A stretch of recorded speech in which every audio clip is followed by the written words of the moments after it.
Julius Malema has continued to sing "Kill the Boer, Kill the Farmer" chant last week in his meeting with President Cyril Ramaphosa at the Oval Office.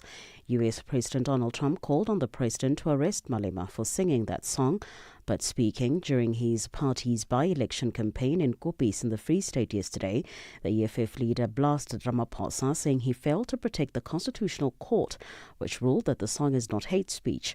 Malema says Ramaphosa could not defend the song as ANC heritage because he never believed in the struggle. He couldn't defend the song as a struggle song. He couldn't explain the song, that it doesn't in any means necessarily refer to literal killing of white people. It was used in reference to a white supremacist system of oppression in South Africa. He couldn't do that because he himself never believed in the struggle, and that was justified when he couldn't defend the struggle at the White House. So we know for a fact that he threw the Constitutional Court under the bus, where he should have pronounced that the highest court has ruled on the matter. I can't arrest him. Even if I wanted to, I have no powers. There is a rule of law in South Africa that needs to be followed.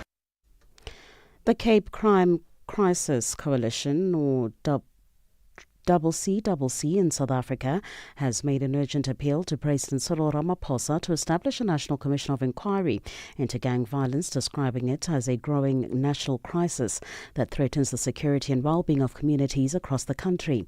Dr. Llewellyn McMaster is a crime expert and a leader of the Cape Crime Crisis Coalition. Friday's crime stat says that in the Western Cape alone, 208 of the 240 gang-related murders in South Africa occurred in the Western Cape.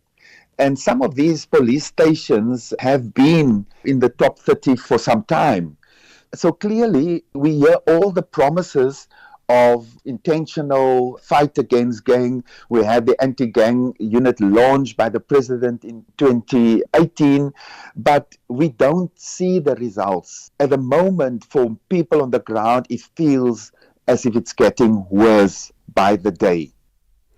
Officials in the Eastern Democratic Republic of Congo are searching for two lions which escaped from an amusement park on Friday.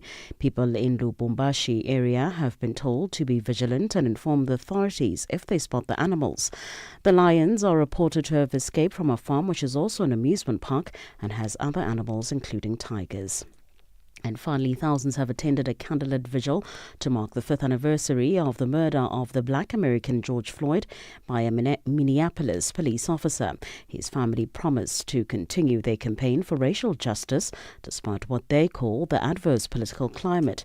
The BBC's Jake Kwan has the details. The main theme was the movement, Mr. Floyd's Black Lives Matter. It is under threat.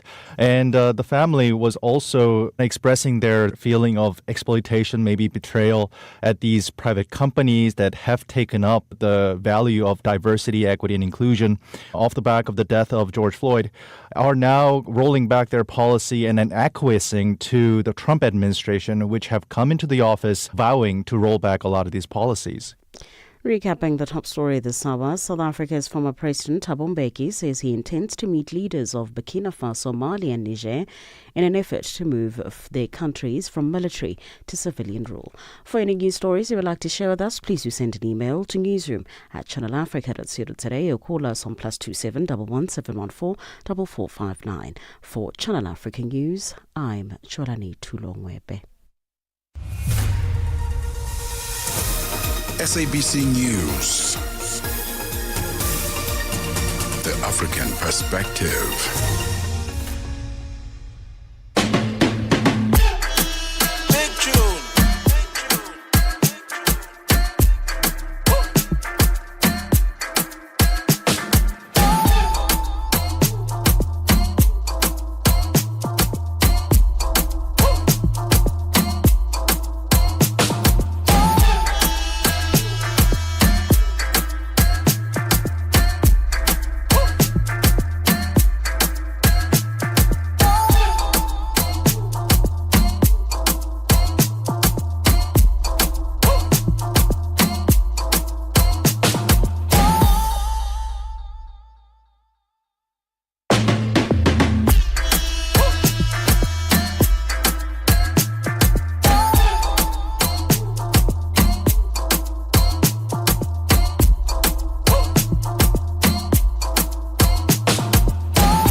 Good morning, everybody. It's a new week. It's a new time to actually reset and start afresh. I always say Mondays are kind of a renewal of sorts.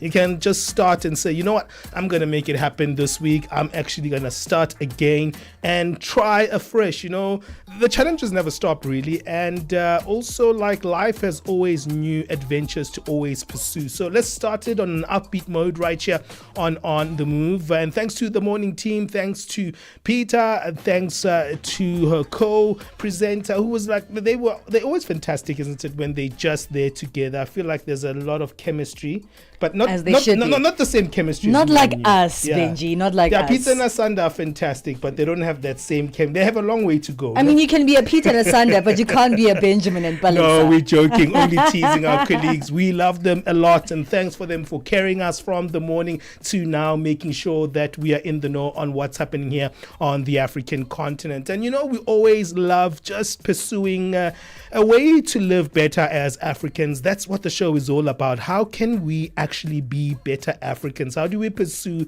a better life? But not just because we're told to do so, but because we can do it our own way, our unique way as Africans. So that's what we love doing here on the show. So we'll be with you until midday Central African time. Look, we're going to be looking at something very interesting. There's a research that's really come out that is looking at food labels, and I don't know about you, Bali, but food labels can be very confusing for me. Extremely. I don't get the scientific terms most of the time. I'm always like, what is oxy? What is mono hydrochloride? Whatever. You see, you just made up a word. But we have no idea what they are. But in a recent study, a research scientist at the Kenya-based African Population and Health Research Center, Dr. Shukri Mohammed, is saying it's more critical than ever for consumers to understand what's in the food that they're buying.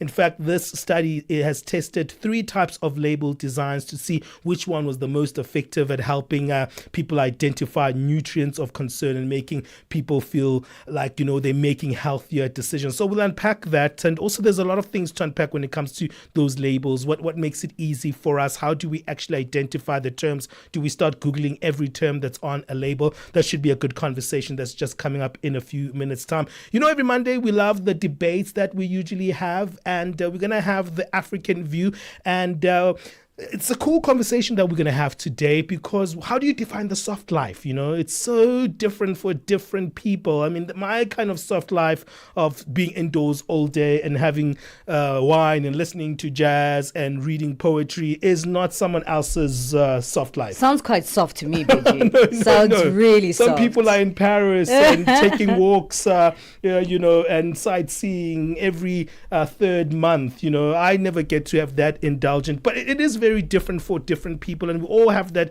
aesthetic of what we see life becoming, and we call it the soft life, or that moment where you can actually take time off, or that aspiration that you have to buy a particular car. So today we're asking the question, is the soft life culture empowering, or is it unrealistic for most Africans? So that should be a cool conversation, because we can break down what soft culture means and soft life means, and we'll get into it. We'll be speaking to a Nigeria-based lawyer and social development advocate, Olajide Olugun, and also we'll have Silwana Takanyane, who is a Lesotho-based musician, influencer, and content creator. In our final hour, we'll also have our fitness and nutrition feature, and we'll let you know a little bit later what's happening there. We love to have you with us. Thank you so much for joining us on this beautiful Monday morning. Join us on our socials as well. We are live on Facebook. Find us there. We are Channel Africa, and we are at Channel Africa 1 on most of our social media platforms. That's X, Instagram, TikTok, and YouTube. Also live on Instagram and YouTube. So tune in. We love to be a part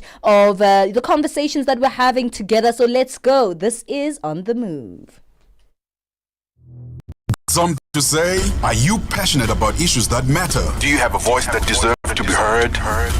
Well, we've got the perfect platform for you. Call in or drop us a WhatsApp on +27 63 406 9126, and we will call you back so you could have your say. Be part of the conversation. 30 years of age. I just turned 30 on the 15th of November. So yeah, that's who I am, you know. It's not just talk, It's your chance to air your views, share your opinion, engage with the community that values your perspective. Follow us on our social media. Visit our website at www.channelafrica.co.za and get ready to share your views on Channel Africa, the African perspective. Get set and be ready to go. On the move with Palesa and Benjamin Moshatama.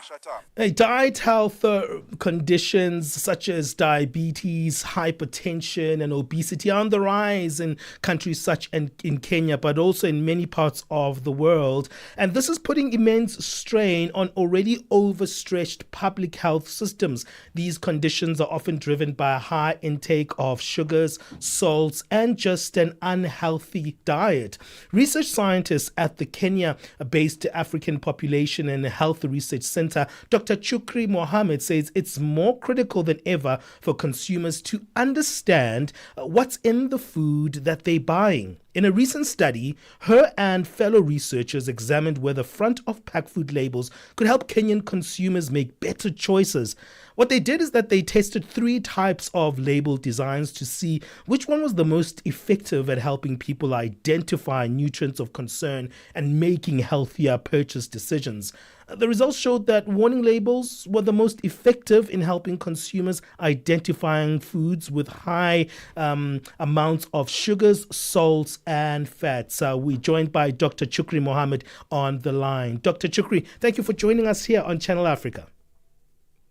Thank you, Benjamin, for having me here today. All right, let's come to kind of the backdrop of the study. Tell us a little bit about the context of why it was initiated. So thank you for having me again. So the reason Kenya is considering having front-of-pack labels is because we have a rising burden of non-communicable diseases. We have hypertension, diabetes, and obesity all on the rise. From our recent Kenya demographic health surveillance survey, we found that overweight and obesity has actually increased to about 49%. And that's really alarming because our healthcare systems are not designed to cater for such a large burden of disease, given that we're already stretched as it is. So, and for that reason, we started looking at unhealthy diets and what can be done around unhealthy diets. And one of the strategies is to have a front-of-pack labeling system in the country that can help consumers in identifying unhealthy foods and help them guide them in making the right decisions when choosing their foods. Yeah. Let's talk a little bit about the front of pack label. Usually we have those labels at the back of any item. Tell us a little bit about that adjustment. What is it? I've never seen a front of pack label, especially one that shows ingredients that are in a particular item. How would that actually look like? So front of pack labels are labels. It's just a simplified label or symbol that in our original packages are usually in the back. So this is now simplifying what is the nutritional content that is in the back in the front. So they're usually put in the front and they're designed to quickly help the consumer. You're communicating with the consumer on the key nutrients of concern. And some of the key nutrients of concern are like salt, fat, sugars, saturated fats. And so in a simplified way, you're telling the consumer that this product has these nutrients of concern. And so it will help them make healthier choices. So for instance, if you have diabetes and the product that you're selecting has high sugar, you're likely not to pick it because now you know that it has high. And so this would be symbols that would be put in the front of the pack, usually on one particular side. And someone would say, well, this is just a small adjustment. It wouldn't really make a difference. What's the difference between this and a back of pack label? Is it any significant? Does it make any of a difference? Aren't we just looking at a small adjustment that people would continue to still ignore? Not necessarily, because if you look at the nutritional facts that are on the back of labels, they don't really tell you, they don't really guide you in telling you that this product has high this nutrient of concern. But with the front of pack label, the added addition is that it does tell you that, this product has high salt per 100 gram or per 100 ml, depending on what the product is. If it's a drink, it's per 100 ml, and if it's a food product, solid, it should be 100 grams. So by telling you that this product has high, while in the back of pack, what it tells you is that it has 50 grams of, this, but you have no way as a consumer, you wouldn't be able to know that this product is high in that particular nutrient of concern. All right, fantastic. Okay, let's look at your study. What was your study actually doing? Did you guys go on the ground? Did you speak to people? What did the study actually entail in actually looking at this particular topic? So our study was looking at testing 3 different labels, front of pack labels, to see which one would be best in helping consumers understand what the nutrients of that, identifying the nutrients of concern that are high in those products, and also whether it would help them in their purchasing decisions. So we looked at 3 labels that. One of them was a warning label that explicitly says that this product is high in, that nutrient of concern, so high in salt, high in sugar, high in fat. But in addition to that, we also had 2 other labels that had color coding, so sort of like a traffic light system. I don't know if you're familiar with traffic light systems. They usually have 3 different colors, but our particular one had only 2 colors, a red and a green label. So red would mean that that product is high in that nutrient of concern, and green would mean that it's within the thresholds that have been developed. And so we were testing to see how consumers would, like which of the 3 labels would be most effective in, guiding the consumers in purchasing healthier products and in identifying that the nutrients of concern were high in those products.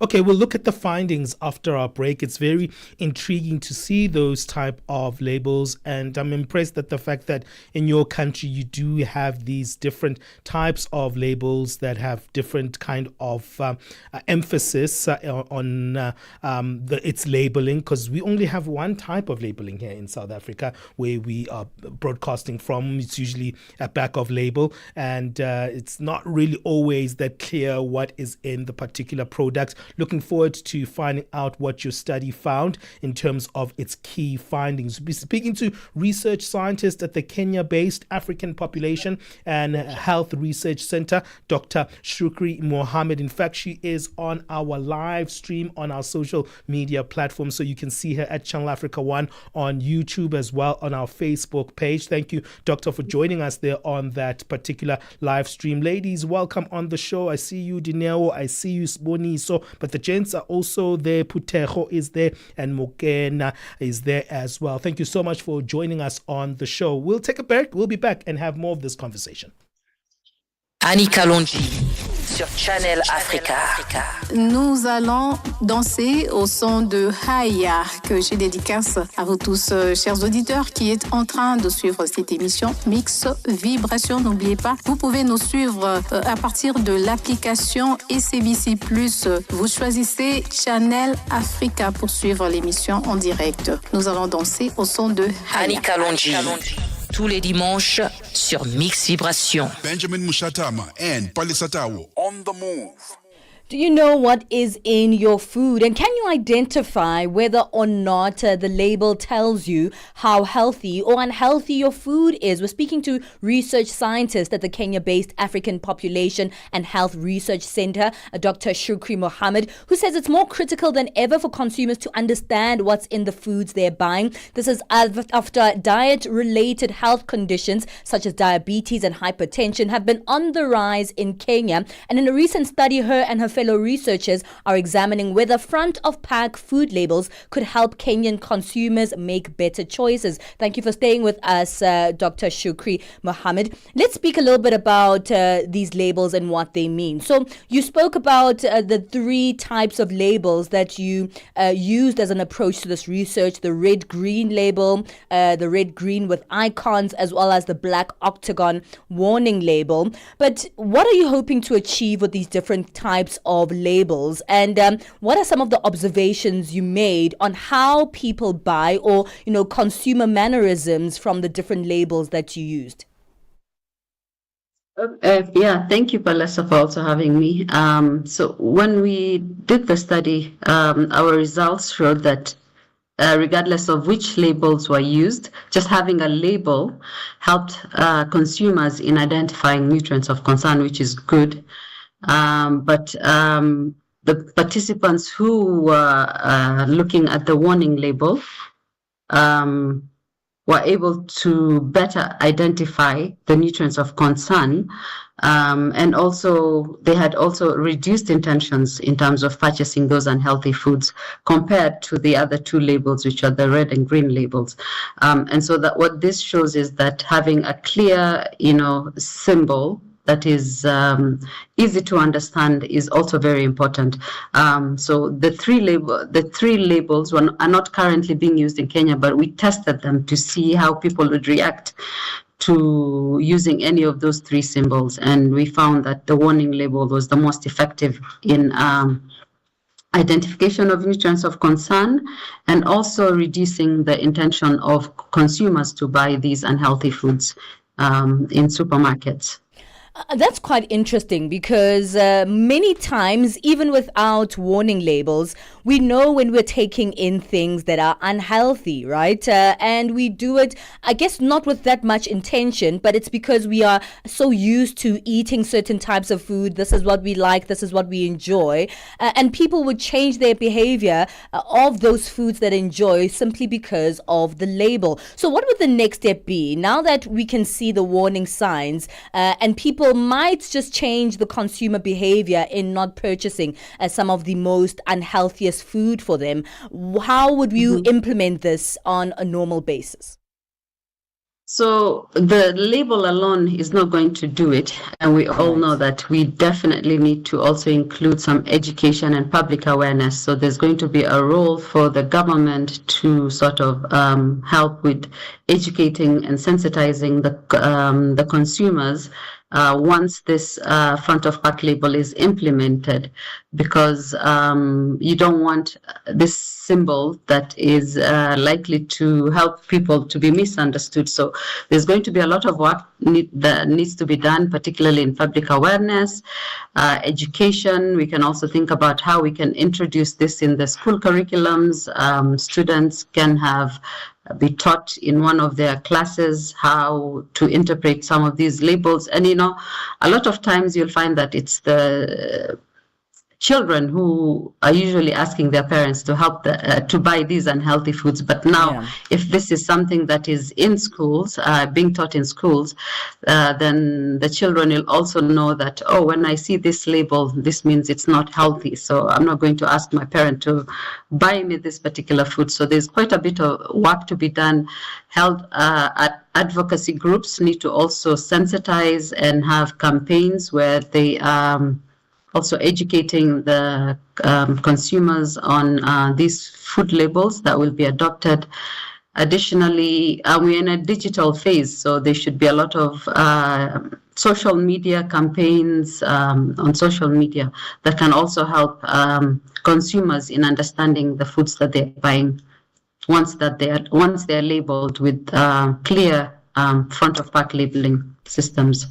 Now, Dr. Mohammed, this is obviously something that needs to be implemented on a policy level, making sure that these food stamps, these labels are implemented, this education and awareness is taking place. But certainly there's going to be backlash from the food industry, because I doubt the food industry, who wants to sell their products, who uses these products as their business and the way they make money will say, well, I don't want my particular product to have a labeling with a huge black warning sign on it. How are we going to be able to fight that back? Because obviously the food industry is a huge part of our economies all across the continent, and they certainly will be pushing back against something like this. Yes, so thank you for that question, and it's a really important question because food industry is really important in helping us in implementation of this particular front of pack labels.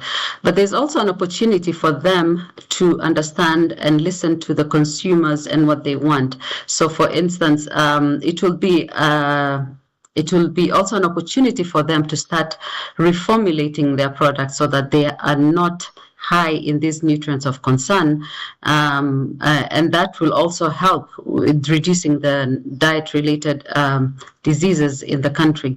So they can take it in a positive way that obviously when the regulations or policies are going to be put in place, there might be a time where they'll be given some time to implement these policies, but eventually the opportunity that exists is that they will be able to reformulate their products and based on, and that way they'll be aligning with consumer demand. So if consumers are demanding that their products don't have high sugar, it's only fair that the industry also starts reformulating their products so that we have a healthier nation, and consumers are able to select their products based on the nutritional quality that they have. So what would be some of the long-term benefits of front-of-pack food labels, both in Kenya, but just in general, if this were to be implemented across the continent? So if this is implemented, and what this is, we're reading from studies from other countries that have been done. They've been reduced purchase of unhealthy products that has been already been felt in other countries. We also have seen reduction in the obesity burden in some countries, and so. With that, we are also likely to reduce our high burden of non-communicable diseases. There'll be also less stress on the healthcare systems, and that's what we're all aiming for, to have healthier population. Well, thank you so much. Very interesting and insightful research here, and hopefully something that will help reduce the burden of our health sector here across the African continent, and of course, just to make people healthier in general. Thank you so much for your time, Dr. Mohammed. Thank you so much, Benjamin and Palesa, for having me. Thank you. That's research scientist at the Kenya-based African Population and Health Research Center, Dr. Shukri Mohammed, speaking about research done that examines whether front-of-pack food labels could help Kenyan consumers make better food choices. It's 9:30 Central Africa time. Let's get our latest sports news. Get Channel Africa on DSTV Audio Bouquet. Channel 802.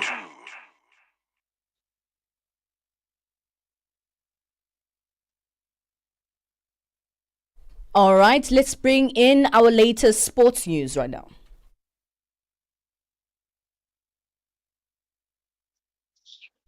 Good morning, guys. Thank you, Palesa and Benjamin. In this hour, we begin with football news.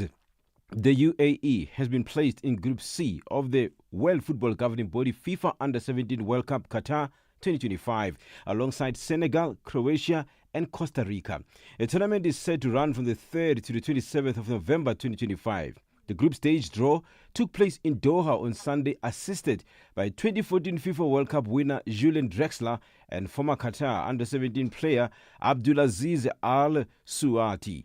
This edition marks the first time the Under-17 World Cup will feature 48 teams divided into 12 groups of 4. The expanded format promises a variety of high-profile matches and competitive fixtures. The African teams are in the following exciting groups. In Group A, it's Qatar, Italy, South Africa, and Bolivia. And Group B will see Japan takes on Morocco, New Caledonia, Portugal. And then in Group C, UAE is pitted against Senegal, Croatia, Costa Rica. In Group D, it will be Argentina, Belgium, Tunisia, Fiji. In Group E, England is up against Venezuela, Haiti, Egypt.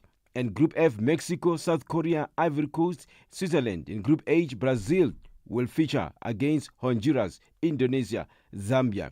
In Group I, United States of America, Burkina Faso, Tajikistan, Czech Republic. And in Group K, France, Chile, Canada, Uganda.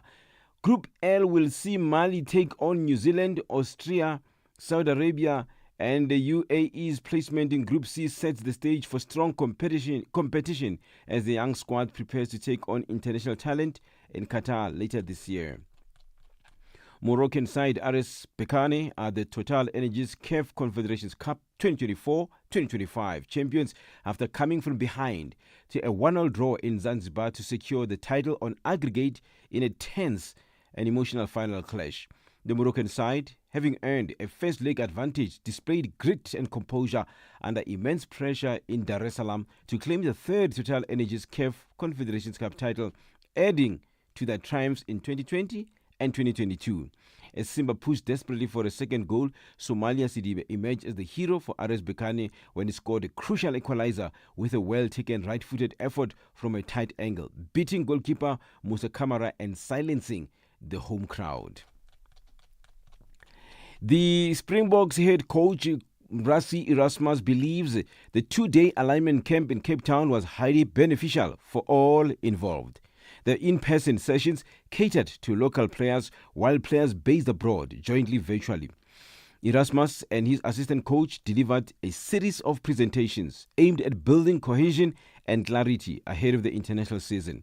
The Bok coach outlined the program for the 2 days and provided insights into the key areas covered in the sessions. Lots of guys, I think 36 in person, and then obviously a lot of the guys that's abroad and maybe injured, or a few guys that couldn't be here, even locally. So we had about 54 guys with all the coaches and all different departments getting a chance to share our plan and the way we want to operate. And it was mostly on-field stuff in the specific camp where we actually get to the rugby stuff now.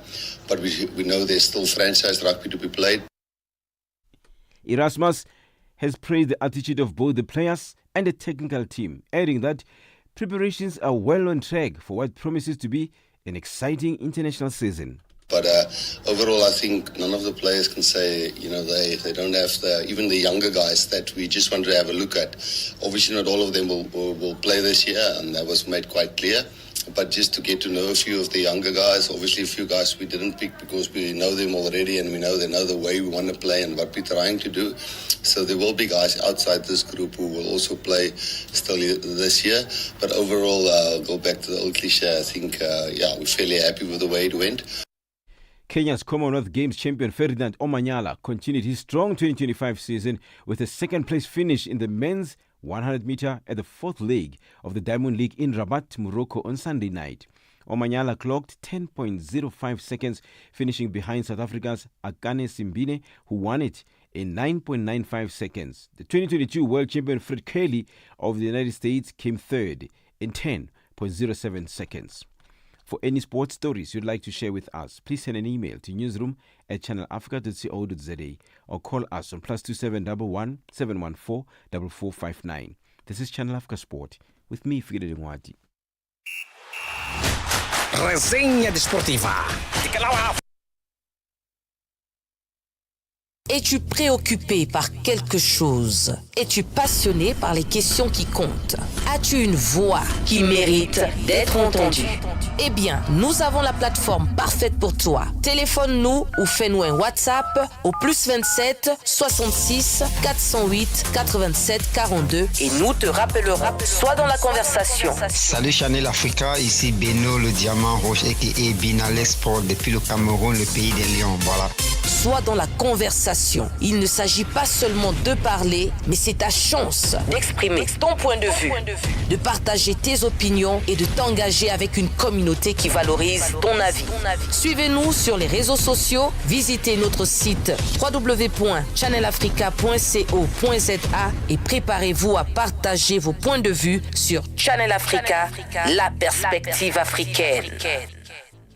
Hey, it's 9:36 Central African time. Let's quickly move on to our business news.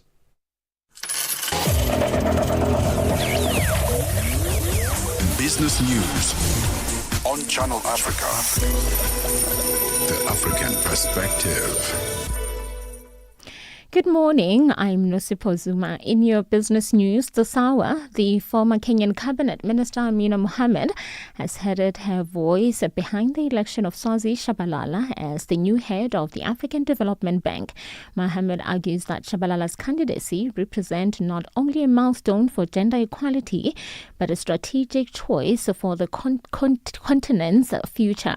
Member and co-founder of Global Women Leaders, Susanna Malcora, has also made a case why the AFDB must seize the historic opportunity to elect its first woman president. The FDB remains actually one of the 19 international organizations that have never had a woman at the helm. And so this election is a historic one. It provides a wonderful opportunity, elect a woman to lead the FDB. South Africa's former President Thabo Mbeki says it is important for the African continent to produce skills that will help grow the economy of the continent. He says the continent needs quality skills within its borders. Addressing the annual Thabo Mbeki lecture in Dar es Salaam in Tanzania, Mbeki said that Africa has the capacity and intellectuals to address the challenges facing it. Let's prepare the people, the human resource, the capital. The human capital to implement these decisions taken by the OAU and the AU. I'm mentioning that because then when we established the foundation, indeed the understanding was that this was an Africa foundation, not a South African foundation. And one of the very first things we did was to establish an African leadership school that's developed the cadres who are going to be focused, be knowledgeable about these Africa policies and act on them.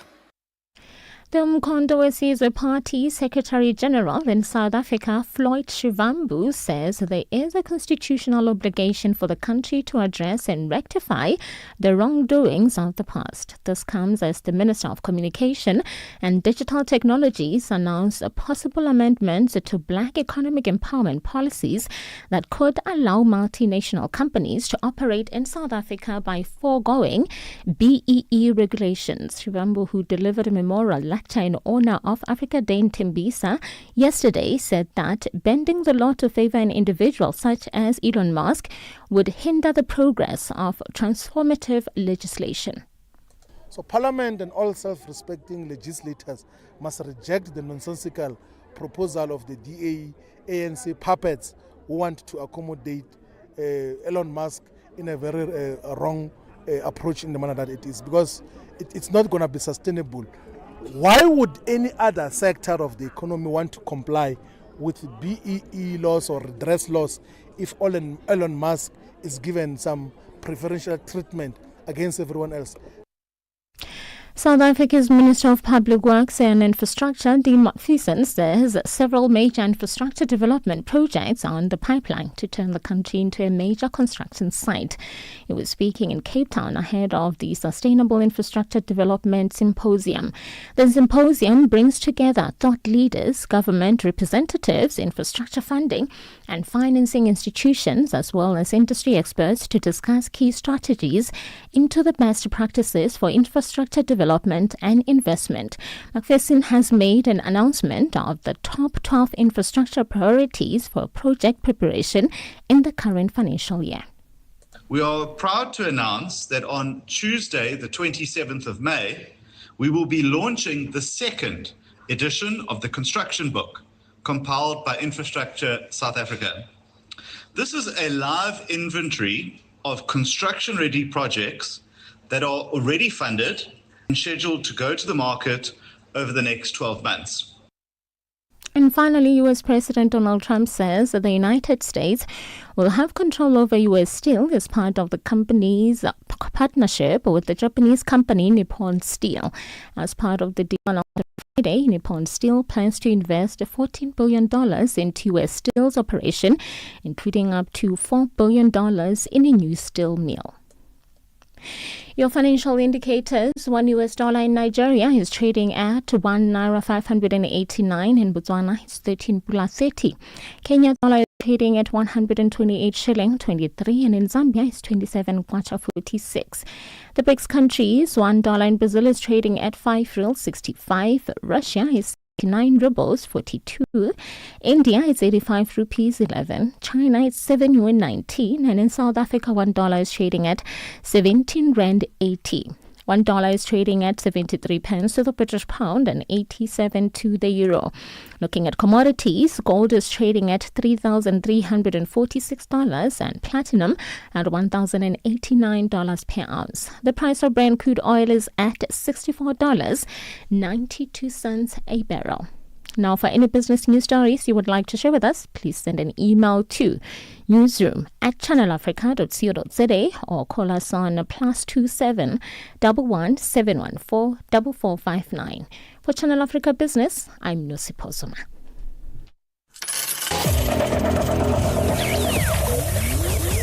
Business news on Channel Africa. The African perspective. Ahoy, matey! Captain here to help, right, boys? Set sail with us on a digital voyage like no other. Channel Africa has a treasure trove of awesomeness. That is our website and social media pages.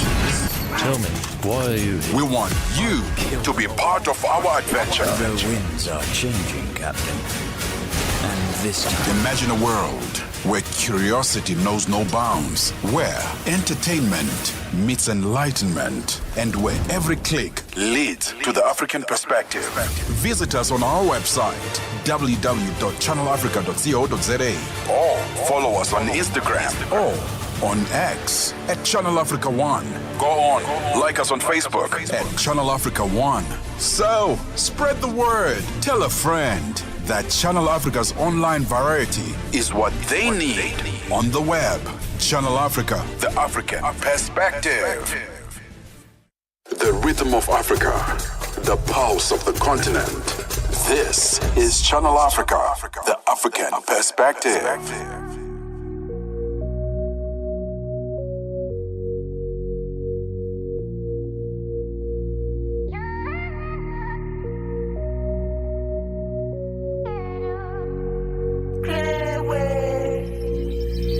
You give me life, it is solar. Can't feel your love taking over. On a good day, I be loner. See what you make me this. Only international station that speaks to Africa in its own voice. Africa has a voice, and that voice is Channel Africa. It keeps you in motion, speaking, singing, questioning, rising. Wake up with Rise and Shine 6 till 9. Peter and Asanda as they bring you breaking news, sharp analysis, and the voices that shape the day. At mid-morning, we get on the move with Palesa and Benjamin, digging into the African lifestyle, people, and the things that make Africa smile. 12 till 1, Africa Update with Lulu Kaboom, getting in-depth, powerful stories, and the perspective you won't hear anywhere else. The Upside, 1 till 4, live answers, English, Kiswahili, Chinyanja, French, and Portuguese. The languages that unite 1 billion people. We have been there through every shift, every milestone, and every triumph. Not just reporting history, but shaping the conversations that define Africa's future. For brands, media planning, and advertisers, Channel Africa is more than just a platform. It's an opportunity. With 25 compelling shows covering current affairs, sports, business, music, and lifestyle, we deliver an engaging Pan-African audience ready to connect, invest, and act. Multi-award winning, internationally recognized, digitally accessible across the globe. When Africa speaks, the world listens, and Channel Africa makes sure of it. for business, for culture, for Africa. Partner with Channel Africa because Africa's voice is the future. Africa is a story, a living, breathing, ever-evolving masterpiece. And for over 5 decades now, one voice has told it real. With Tebogo Likweleni and Nompumelelo Ngubeni. Tame Ngubeni talks money. Africa in business. 4 till 5 p.m. 5 till 6. We put on a little bit more color. Vue d'Afrique with Joël Moteba. We go to East and Central Africa and find Darubinia Africa with I Am Shakif. Madapiri gives us some life. Zochi Tika. 7 till 8 p.m. Maria Mokumalo comes in 8 till 9. We get some useful knowledge. Kalodiscopia. 9 till 10. We take a look in Africa and beyond. Africa World Hour with Sipiso Makwetla. And we close it up with some love. The Hotlines with Shailen Dikumana. 10 till 12 p.m. on Channel Africa. Across borders, across time zones. On air, online. This is Channel Africa. African time. You are listening to On the Move with myself, Benjamin Moshatama, and Palesa Tau. We were just looking at the different labels that they're talking about, and I kind of like the ideas of these different labels that they speak of, right? And the doctor was actually narrating the different labels that they could actually put in the front of products instead of the labels at the back. I like the idea of the red green ones whereby you have a product that says, okay, this is high or it's above the threshold of salt, sugar, fat, or saturated fat. Then you know kind of like, okay, I'm in a space where I'm playing with danger, so I have to use this product in a regulated way, right? Mm-hmm. Yeah. My question is that going to change anything? Yeah, if you have like something like a red-green symbol, right? Yeah. And that one thing that's there, instead of having like all these details at the back, right? You know this product is high in fat, you know this probably high in sugar, then you kind of have a warning in a sense of what's going on. Now remember when we were speaking about addiction last week, the guy that we were speaking to saying, hey, you guys think that people who use drugs or abuse alcohol are the only people who are addicted, but what about maybe your favorite thing like sugar or maybe meat, etc. Some of those things are the things that we're speaking about today, right? Things that are high in saturated fats, things that are high in sugar. And I've seen some changes done, but I always hear people complain. So now when you go to the soda section, most of the sodas that you get now here in South Africa would be ones that are written low sugar or reduced sugar, where the original the original ones are very few and far between. But I always hear people complain and say,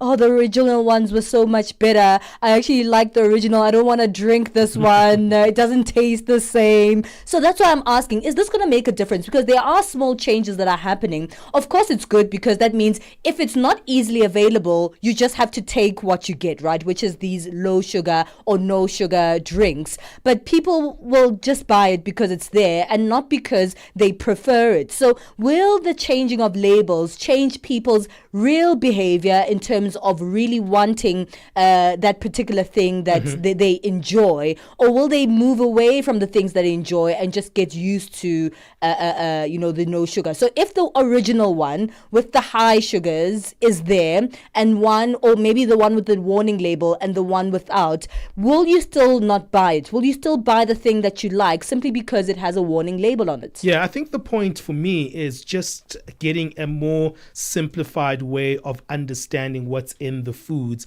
and getting a little bit of a warning, because right now things are a little bit like coded in these very scientific terms, right, on the label. So I think it's a good way forward just for us. Even if you buy that, you know that, okay, I'm actually taking a risk, because right now I don't think there's that particular clarity. What's your thoughts on this one? Labeling and making the labels a little bit simpler, maybe using coding or like maybe a red symbol that might say, okay, this means that you're going higher in terms of the levels of sugar or the levels of fat. What's your take? Do you think we need to simplify these food labels? Let us know on our WhatsApp number +27 63406 9126. So let us know on that live stream. It's 9:50 Central African time. Let's take a break.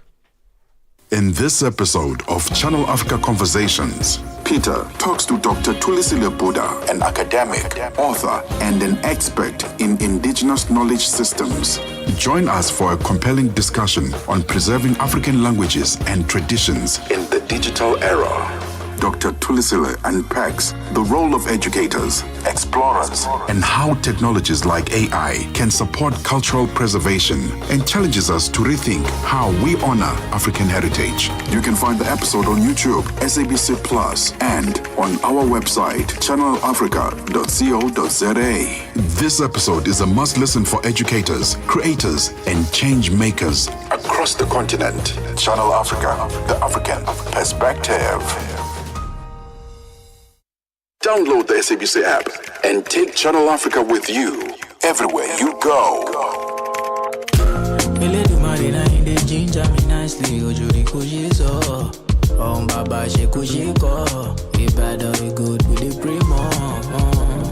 Tough times don't last, but tough people do. You go stand tall. Eyes red like we jogo. Puff pass for the pain, edge I love. Never really wanna know your end. Africa has a voice, and that voice is Channel Africa. It keeps you in motion, speaking, singing, questioning, rising. Wake up with Rise and Shine 6 till 9. Peter and Asanda as they bring you breaking news, sharp analysis, and the voices that shape the day. At mid-morning, we get on the move with Palesa and Benjamin, digging into the African lifestyle, people, and the things that make Africa smile. 12 till 1, Africa Update with Lulu Kabu, getting in-depth, powerful stories, and the perspective you won't hear anywhere else. The Upside, 1 till 4, live and real, with Tepuho Likweleni and Nompumelelo Ngubeni. Tame Ngubeni talks money, Africa in business, 4 till 5 p.m. 5 till 6, we put on a little bit more color. Vue d'Afrique with Joël Moteba. We go to East and Central Africa and find Darubinia Africa with I Am Shakif. Madapiri gives us some life. Zochitika, 7 till 8 p.m. Maria Mokumalo comes in 8 till 9 like no other. Channel Africa. More than just a broadcaster, Channel Africa is the pulse of the continent. African-led, African-run, and deeply rooted in its heritage. It's the only international station that speaks to Africa in its own voices: English, Kiswahili, Chinyanja, French, and Portuguese. The languages that unite 1 billion people. We have been there through every shift, every mind. We get some useful knowledge. Kalodiscopia. 9 till 10, we take a look in Africa and beyond. Africa World Hour with Sipiso Makwetla. And we close it up with some love. The Hotlines with Shailen Dikumana. 10 till 12 p.m. on Channel Africa. Across borders, across time zones, on air, online. This is Channel Africa. Africa has a voice, and that voice is Channel Africa. It keeps you in motion, speaking, singing, questioning, rising. Wake up with Rise and Shine 6 till 9. Peter and Asanda as they bring you breaking news, sharp analysis, and the voices that shape the day. At mid-morning, we get on the move. Interesting to see just our artists actually moving waves internationally and going beyond the borders of the continent. Yeah, you are listening to us on DSTV Channel 802, OpenView 628, and on www.channelafrica.co.za. We're going to be speaking about the soft life in our debate that's coming up just in a few minutes' time. How do you define the soft life? I still find myself like, this is not the soft life. Man, I want to see myself in Ibiza one day, just spending 7 months there of the year. And spending lots and lots of money. I don't know about money, but just being there. You know what? I think it's important for one to define that soft life for themselves, because we all really love different things. But, social media has been such a huge influence on what people want their lives to look like, because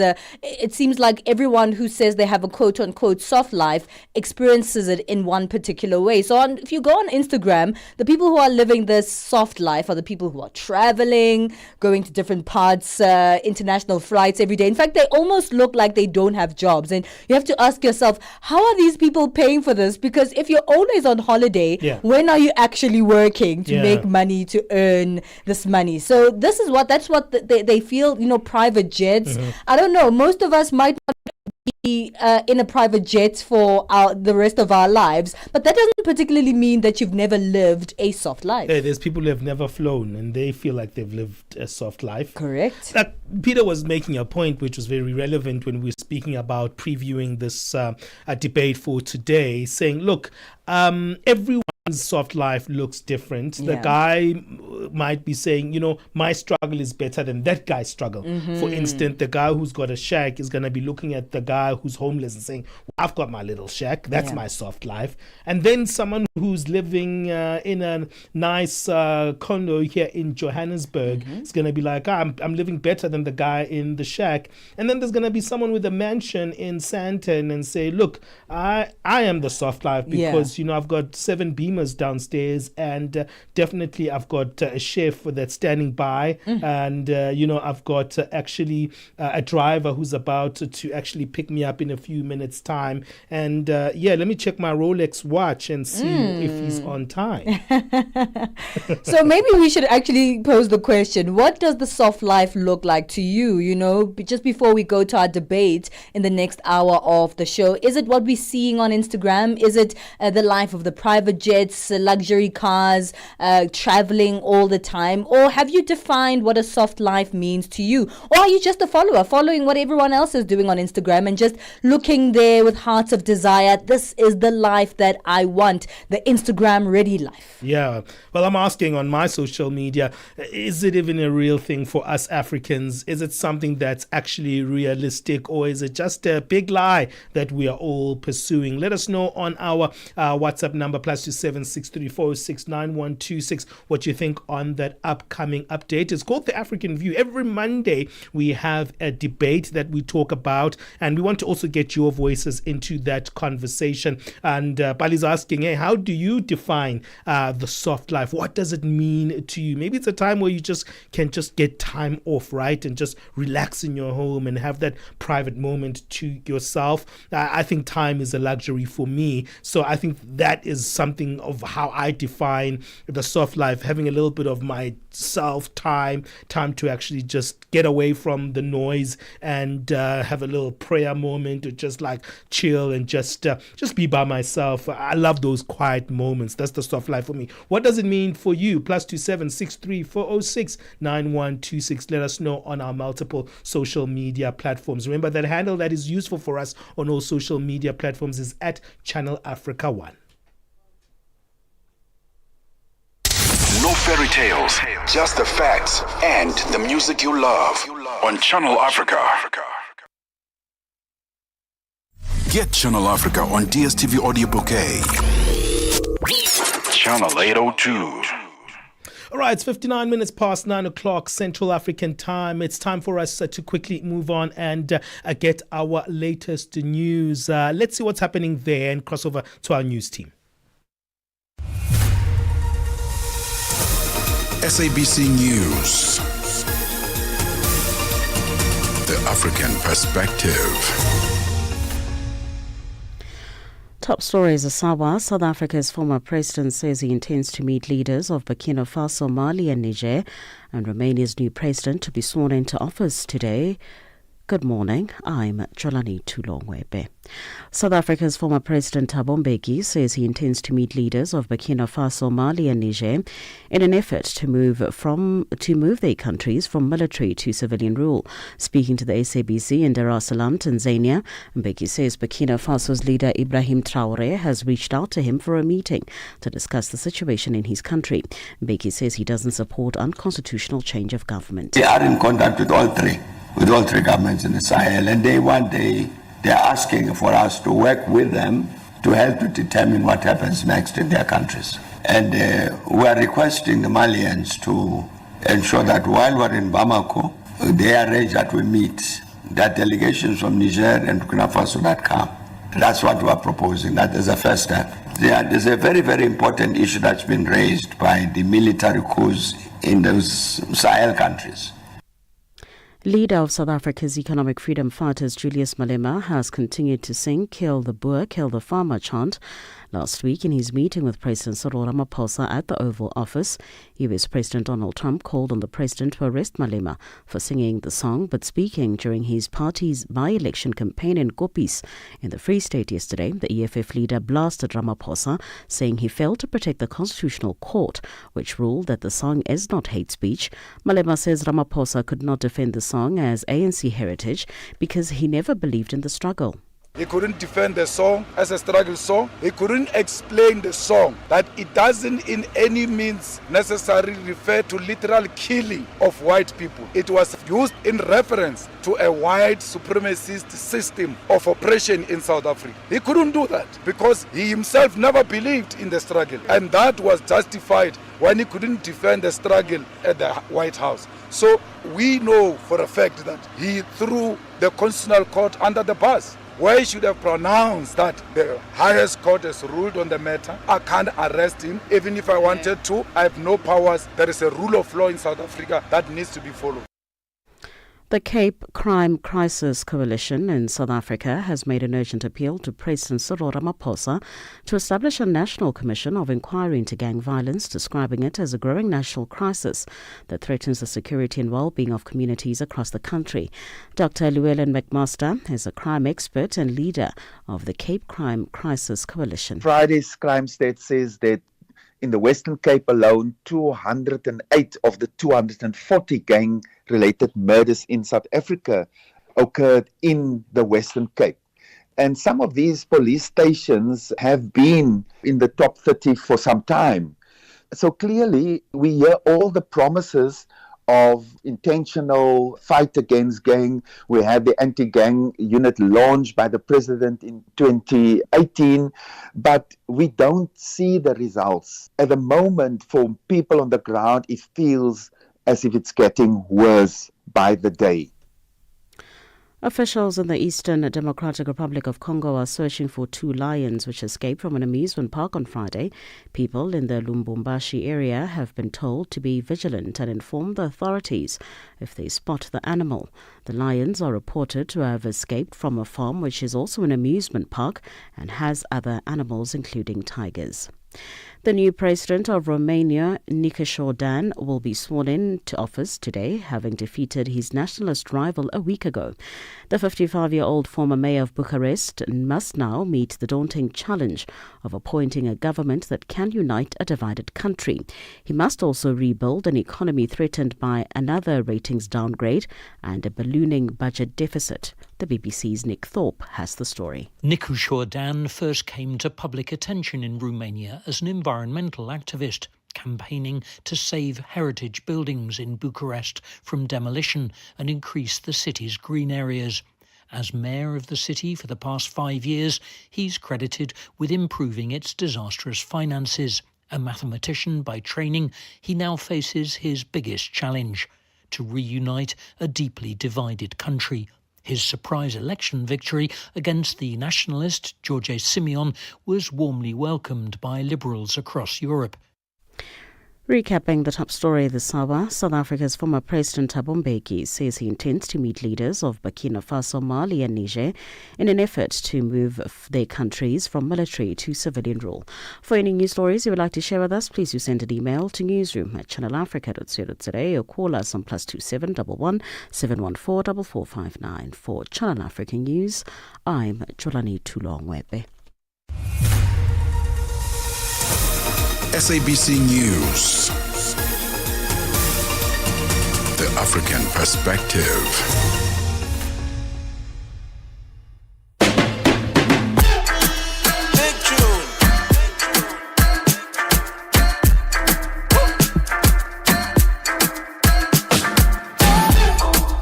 Milestone and every triumph. Not Palesa and Benjamin, digging into the African lifestyle, people, and the things that make Africa smile. 12 till 1, Africa Update with Lulu Kabu, getting in-depth, powerful stories, and the perspective you won't hear anywhere else. The Upside, 1 till 4. Right here on Channel Africa with myself, Palesa and Benjamin Moshatama. 2 hours of the show that we still have, and these will be filled with conversations, entertainment, and information from the African perspective. Tune in on www.channelafrica.co.za. Find us on our audio bouquets, DSTV channel 802 and OpenView HD channel 628. And of course, the SABC Plus app is another great way to be a part of the Channel Africa family. What does the soft life mean to you? When your life is truly soft, have you defined that for yourself? Because I think social media has such great influence on us, and that's why, people who work on social media are called influencers, because we see their lives and we look up to them and we say, wow, I want to live a life like that. But we're not really sure what it takes, right, to have a life like that. We just want things that we don't even know how they are attained. So we scroll on Instagram and TikTok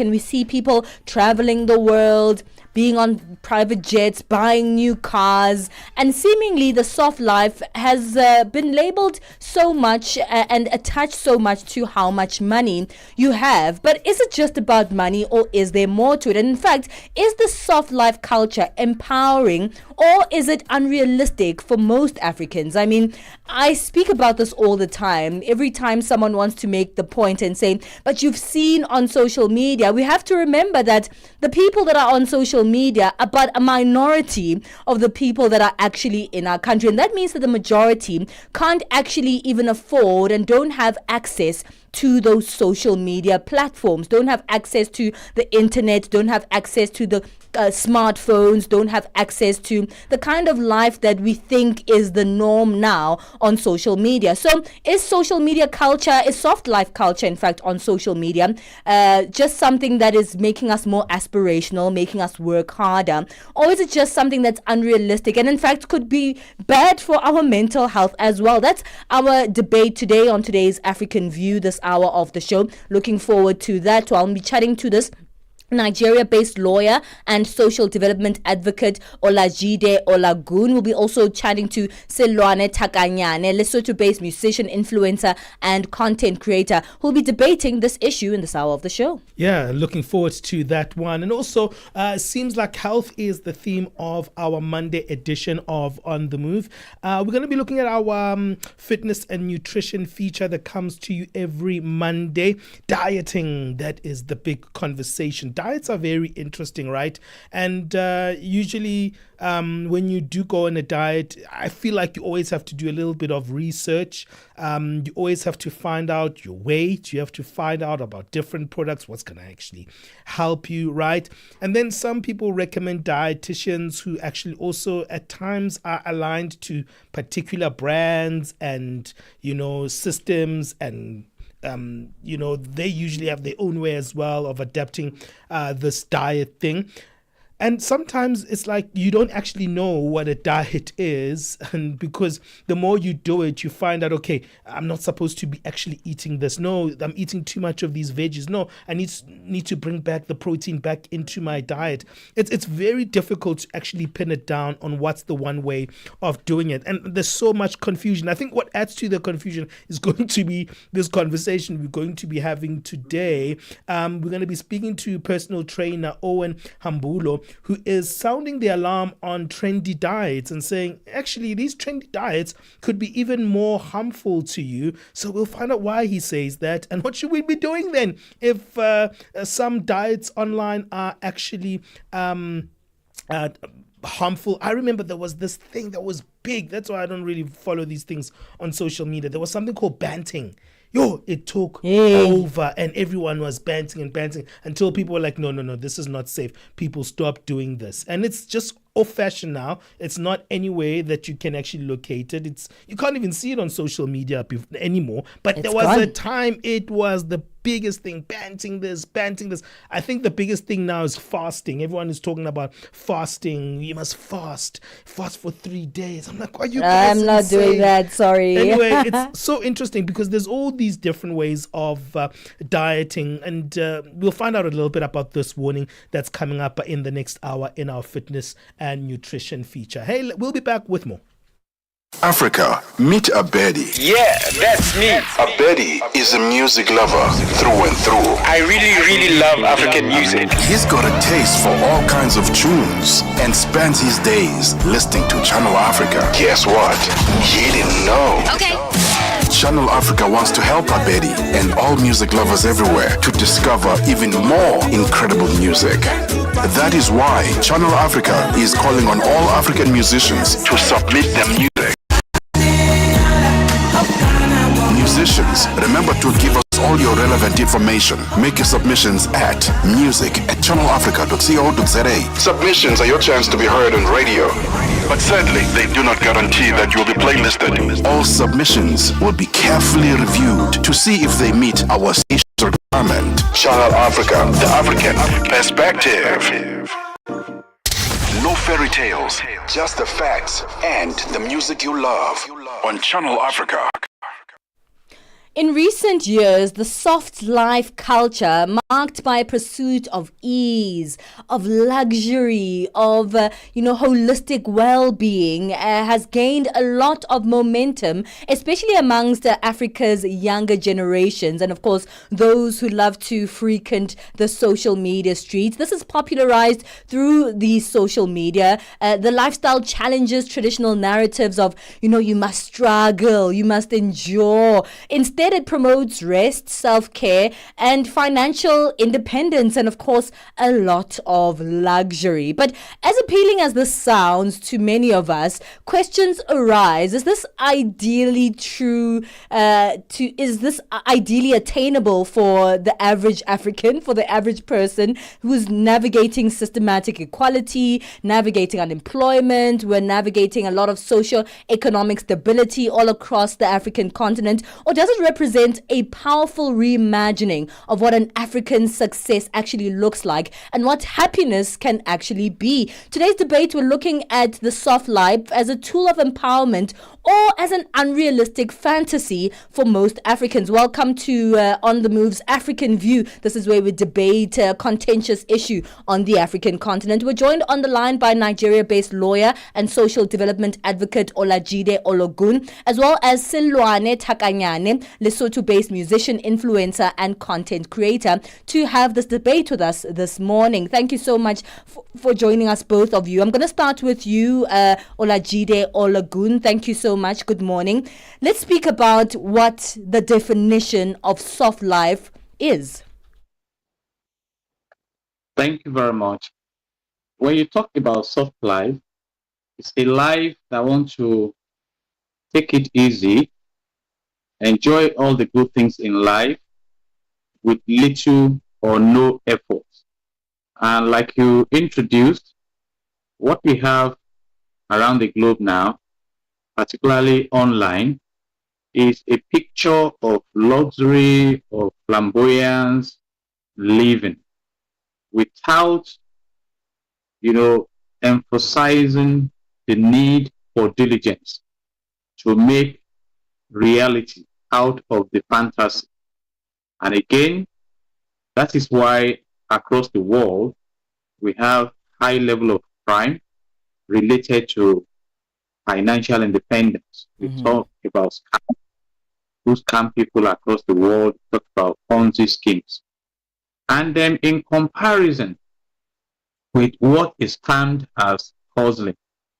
Hustling emanated from the African Americans community, those who started finding themselves out of Africa and were determined to break through and record success. So they decided to put in their all in terms of effort and hard work to gain that success. And many of them achieved this until today.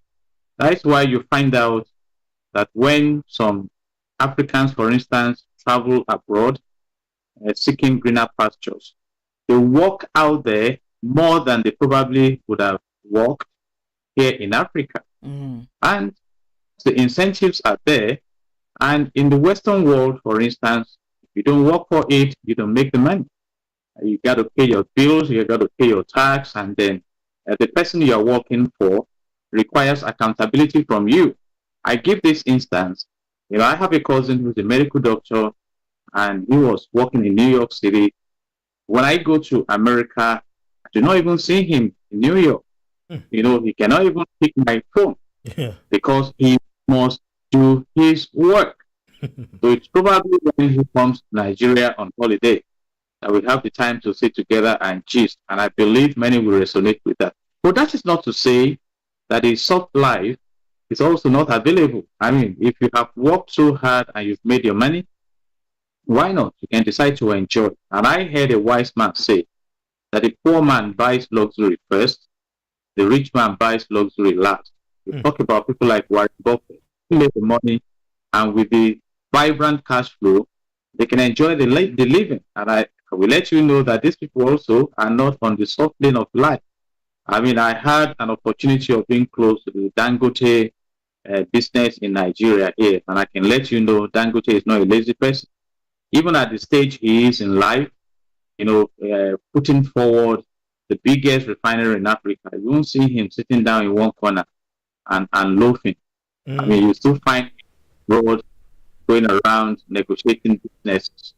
So the soft life, if it is on the scale of fantasy, it's a dangerous life. And let me conclude in this segment by bringing in the continent of Africa as a whole.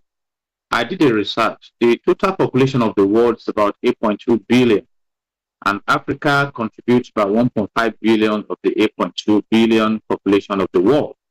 And Africa commands about 40% of the total resources of the world. So why is Africa a poor continent? And that's why you find the colonialists coming to scramble for some African nations and exploiting our resources, because it appears as if Africa does not even know what to do with her resources. And yet we love to live the flamboyant life. We look at our legislative arm, our government structures and everything, and you wonder what exactly have come over us. And what the word even says, if you look at Proverbs chapter 10 verse 4, Proverbs chapter 10 verse 4 says that a slack hand causes poverty, but the hand of the diligent makes rich. So I support the fact that we are expected to be diligent and not just hang around and loaf and expect that magic will fall from Pluto. So I have to just intercept there and maybe bring our other guests, and maybe let's find out from them what they think about this one. And thank you for giving us that comprehensive understanding on how you see the soft life versus what you call the hustle. Silwane, let's bring you into this conversation. What's your take about the soft life? Do you think that it's possible for us as Africans to live that soft life? Hello, everybody. I believe in soft life. I believe everybody was created not to suffer. I believe everybody was created to have a very beautiful life. But I also believe in working towards manifesting that soft life. You understand? I don't want to be given soft life by somebody else because it's not guaranteed. I, as Silwane, even with my current life, I give myself soft life. And when somebody comes to give me soft life, I appreciate it. But again, I know that it can be used against me tomorrow when I don't agree with something that that person wants to do to me. You understand? Yeah. It comes with, I'm a young woman. I'm not married. Before I marry, before I have kids, I know the life I want for that chapter of my life. I want to have it hard. I don't want to have to wake up in the morning and go to work as a wife. I don't want to have to stress about school fees as You a live a wife. nice life. I want to be at home. Yeah, I want to be at home building my family, worrying about what should I cook for my family tonight. Not worrying about bills, honey. Yeah, I don't want to worry about such things. Okay, Silwane, let me take a bit of a break, and uh, then I promise you we'll start with you when we come to a break. But I think it was a good moment to kind of get your view and get your view after we heard Olajide giving us his view on what he thinks is important. He's not for the soft life, but you are for the soft life. I'd like you to define it after the break, but we'll do that after this. Mornings made better with Peter and Asanda on Rise and Shine.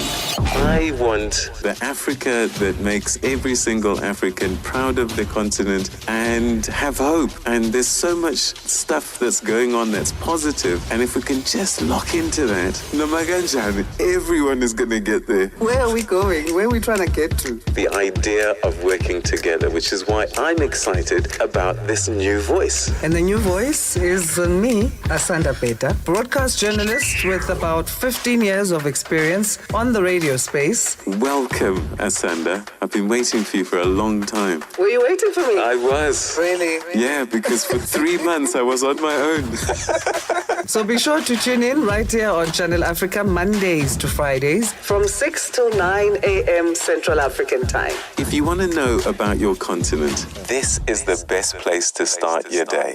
Rise and Shine on Channel Africa. The Morning Switch Weekend with the Shy Guy. Just the other day, I went to pick up my daughter from school, and as per usual, her friends they usually come to my car just to say hellos and goodbyes. So this particular day, they made this comment about my jacket, saying that it's giving baddie vibes. You say my jacket is giving what? It's giving baddie vibes. It got me thinking, where did the baddies come from? Because nothing is new under the sun, as it is said. I was like, oh yes, remember the Kenyan parliamentarian? Her name is Millie Odhiambo. When you are urging me to be a good example to the girls, the younger ones who are doing their first term, Mr. Speaker, if they are good girls, they'll never get corner office. Be as bad as Millie Odhiambo, you will be the mother of this house. So do not be cheated like the African culture, where you are told have decorum, be nice. I'm telling you, you will go nowhere. Be a bad girl like me. And I thought to myself, that is the original baddie. Saturday and Sunday mornings belong to the Morning Switch. 3 to 6 a.m. Central African Time. 9 to 12 midday Central African Time. On the Move with Palesa and Benjamin Moshatama. Hey, we're speaking about the soft life culture, and I was asking on my social media, is the soft life thing a reality for us here on the African continent, or is it just pressure? And Saul says there is no soft life for Darky. Perhaps it's just for the elites. Yeah, some people think so. Some people think the soft life is for the elites. But we're having a conversation that we're having with our two guests in the African View debate. We have Olajide Ologun, who is a Nigeria-based lawyer and social development advocate. That is also Silwane Takanyane, who's a Lesotho-based musician, influencer, and content creator. Silwane, you were saying that basically you are for the soft life, that you prefer rather just being that person who's just living that soft life. This whole thing about working for it, it's not something that you are attracted to. Yes. I believe, especially as a lady, you understand? Okay, elaborate why. Why is it that as a lady you feel that way? Because even religiously, God ordered men to provide. Okay. You understand? Women are supposed to just be at home taking care of the household, educated. When kids come with homework, you are able to help them effectively. You understand? These are things that I refer to as soft life. I don't when I say soft life, I don't mean a bag of Gucci. Okay. I'm not saying let's go buy a 20,000 pair of shoes. No, I have brains. I understand. That's why when you give a person soft life, you need to first check how well functioning their brain is. Okay. Because if you give soft life to a person whose brain is not functioning very well and doesn't value money, they will want like a 500,000 handbag. Where have you seen that happen as reality? You understand? Okay, I hear you. That's going to be sorry? I hear you, and I want to take that back to you, Olajide. And you quoted the Bible, so maybe Silwane is right by saying the soft life is okay, especially for women, because us men, we are providers, and that's what we are supposed to be doing. But what's your take on that one? Because the soft life is a huge culture amongst many women in the African continent where they feel they have to be provided for, and all they have to do is just absorb that comfort and actually just live the soft life. What's your take to what Silwane just highlighted there? Thank you very much. Let me appreciate the contributions and say that there is nothing wrong with the soft life. We are discussing the aspect here now. And let's go back to the intention of God. When God made man in his own image, you read Genesis chapter 1, from verse 26 to 28. The Bible says in verse 27 that God made man in his own image and likeness, male and female created. And in verse 28, he blessed them. He said, be fruitful, multiply, have dominion, replenish that. So, and if you now move to why God made woman physically so, because he already created woman by concept. He said it is not good for a man to be alone, that he will make him a helpmeet. So woman is to complement the efforts of men. And the advice I give to my own daughters is that you don't have to be a burden on anyone. That is why we are them. That is why we are trying to make them strong in life so that they can be supportive. And let me say this, when we talk about this soft life, I enjoy soft life. I'm talking to you from my office now, but I can let you know by the question, everything I need to be comfortable. I have a kitchen here.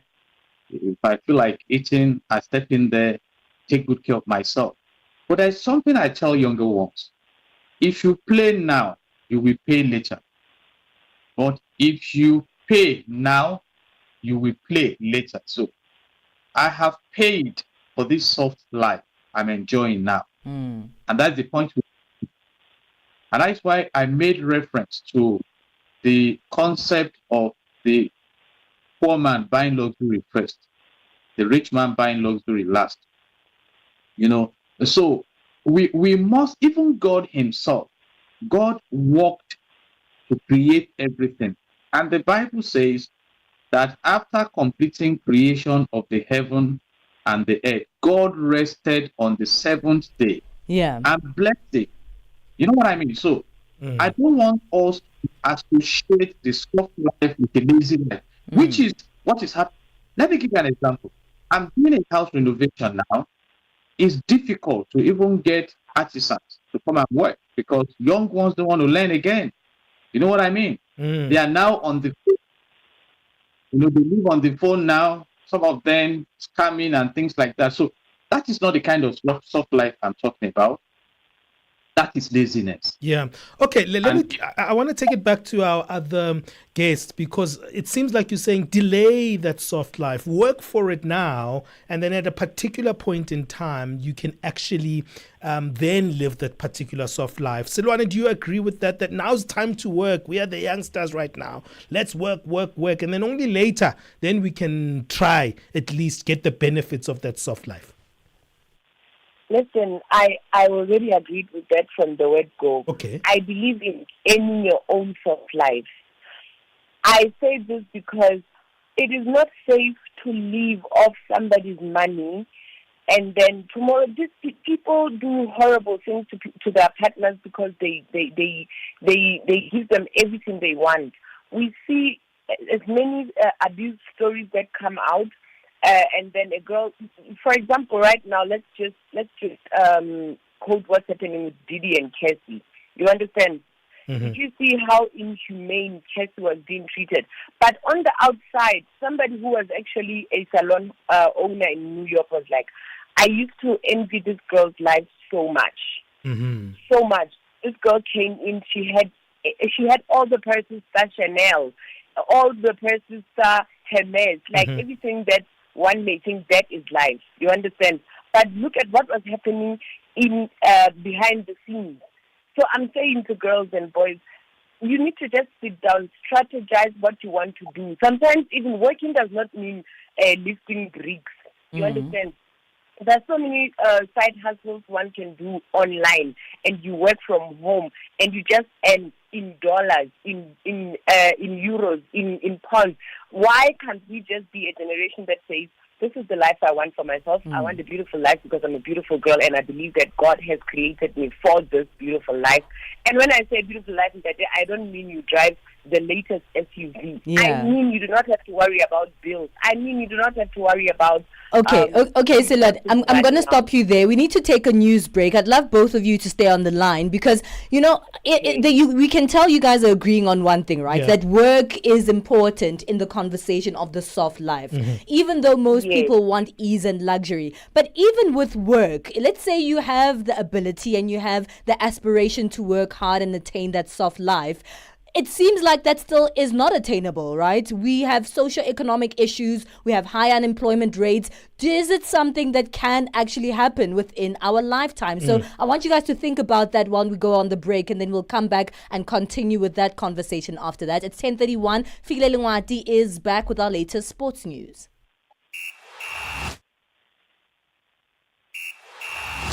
Sports on Channel Africa. The African Perspective.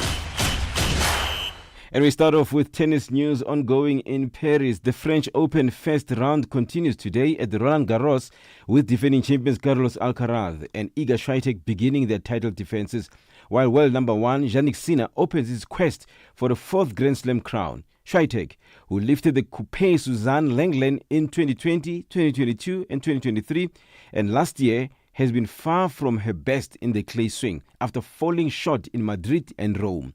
She faces Slovakian Rebeka Sramakova in her opening match.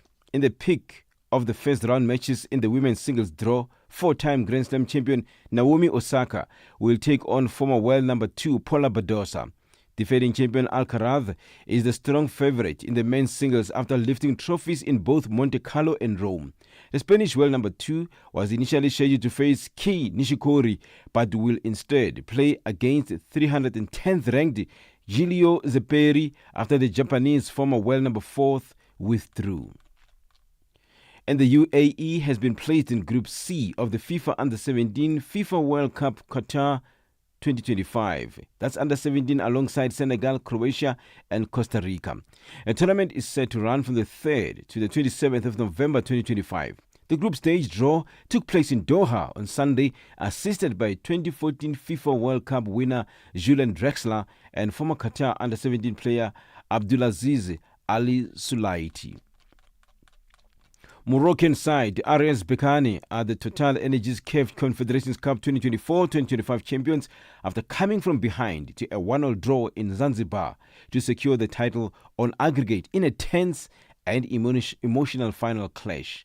The Moroccan side, having earned a first leg advantage, displayed grit and composure after immense pressure in Dar es Salaam to claim the third Total Energies CAF Confederations title, adding to their triumphs in 2020 and 2022.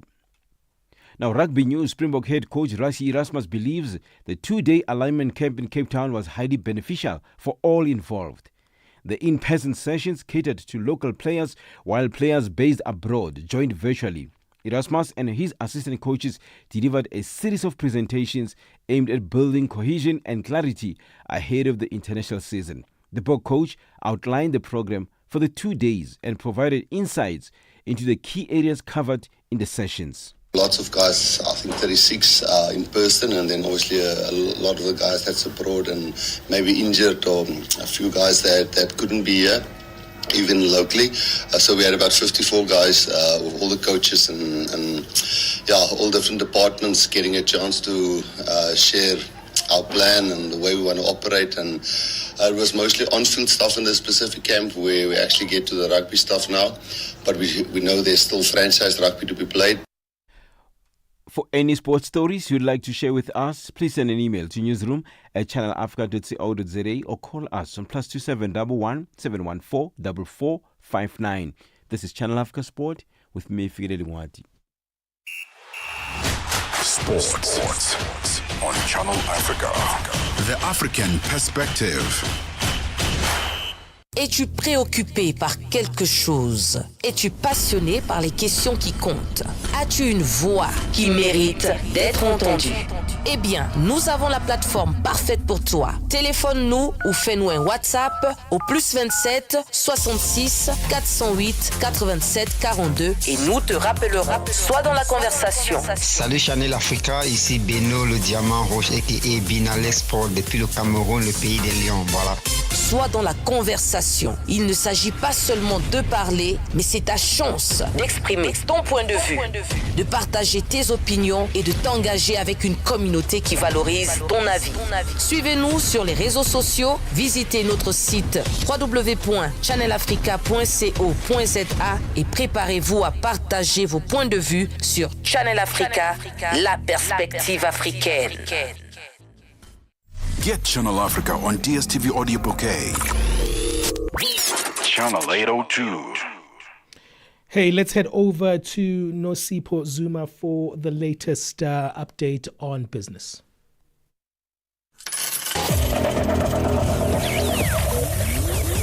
Business news on Channel Africa. The African Perspective. Thank you, Benjamin. Good morning. In your business news this hour, the former Kenyan Cabinet Minister Amina Mohamed has added her voice behind the election of Swazi Shabalala as the new head of the African Bank Development. Mohamed argues that Shabalala's candidacy represents not only a milestone for gender equality but a strategic choice for the continent's future. Member and co-founder of Global Women Leaders, Susanna Malcora, has also made a case why the AFDB must seize the historic opportunity to elect its first woman president. The FDB remains actually one of the 19 international organizations that have never had a woman at the helm. And so this election is a historic one. It provides a wonderful opportunity, elect a woman to lead the FDB. South Africa's former President Thabo Mbeki says it is important for the African continent to produce skills that will help grow the economy of the continent. He says that the continent needs quality skills within its borders. Addressing the annual Thabo Mbeki lecture in Dar es Salaam in Tanzania, Mbeki said that Africa has the capacity and intellectuals to address the challenges facing it. Let's prepare the people, the human resource, the capital. The human capital to implement these decisions taken by the OAU and the AU.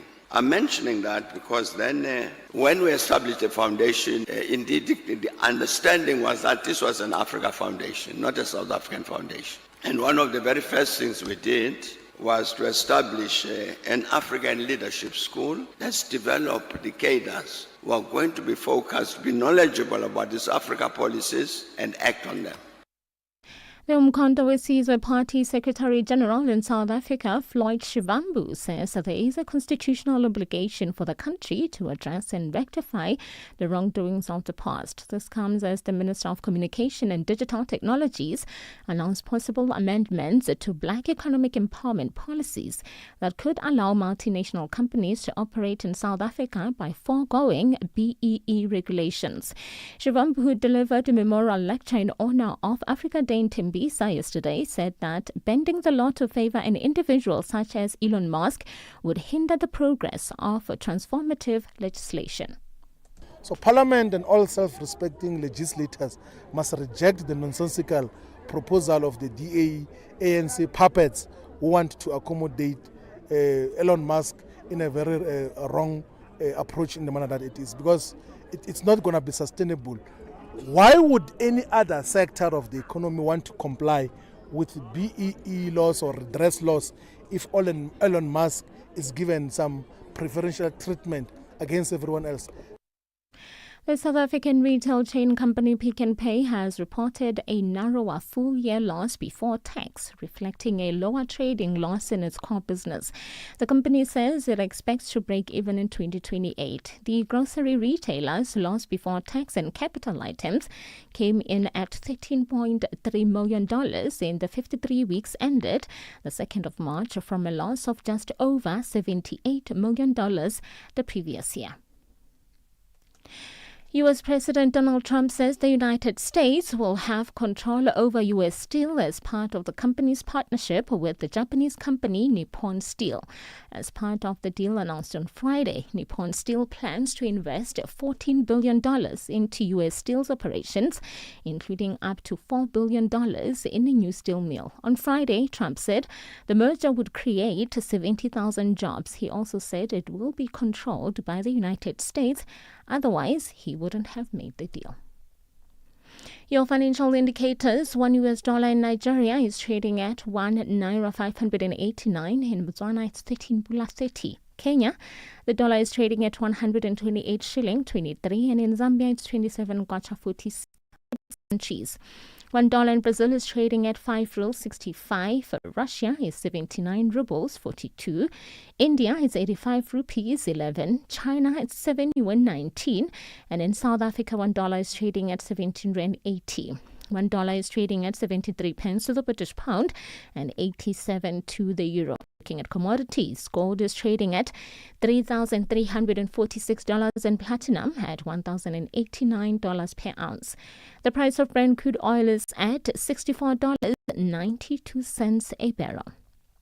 Now, for any business news stories you would like to share with us, please send an email to newsroom@channelafrica.co.za or call us on +27 11 714 4459. For Channel Africa Business, I'm Nosi Pozoma.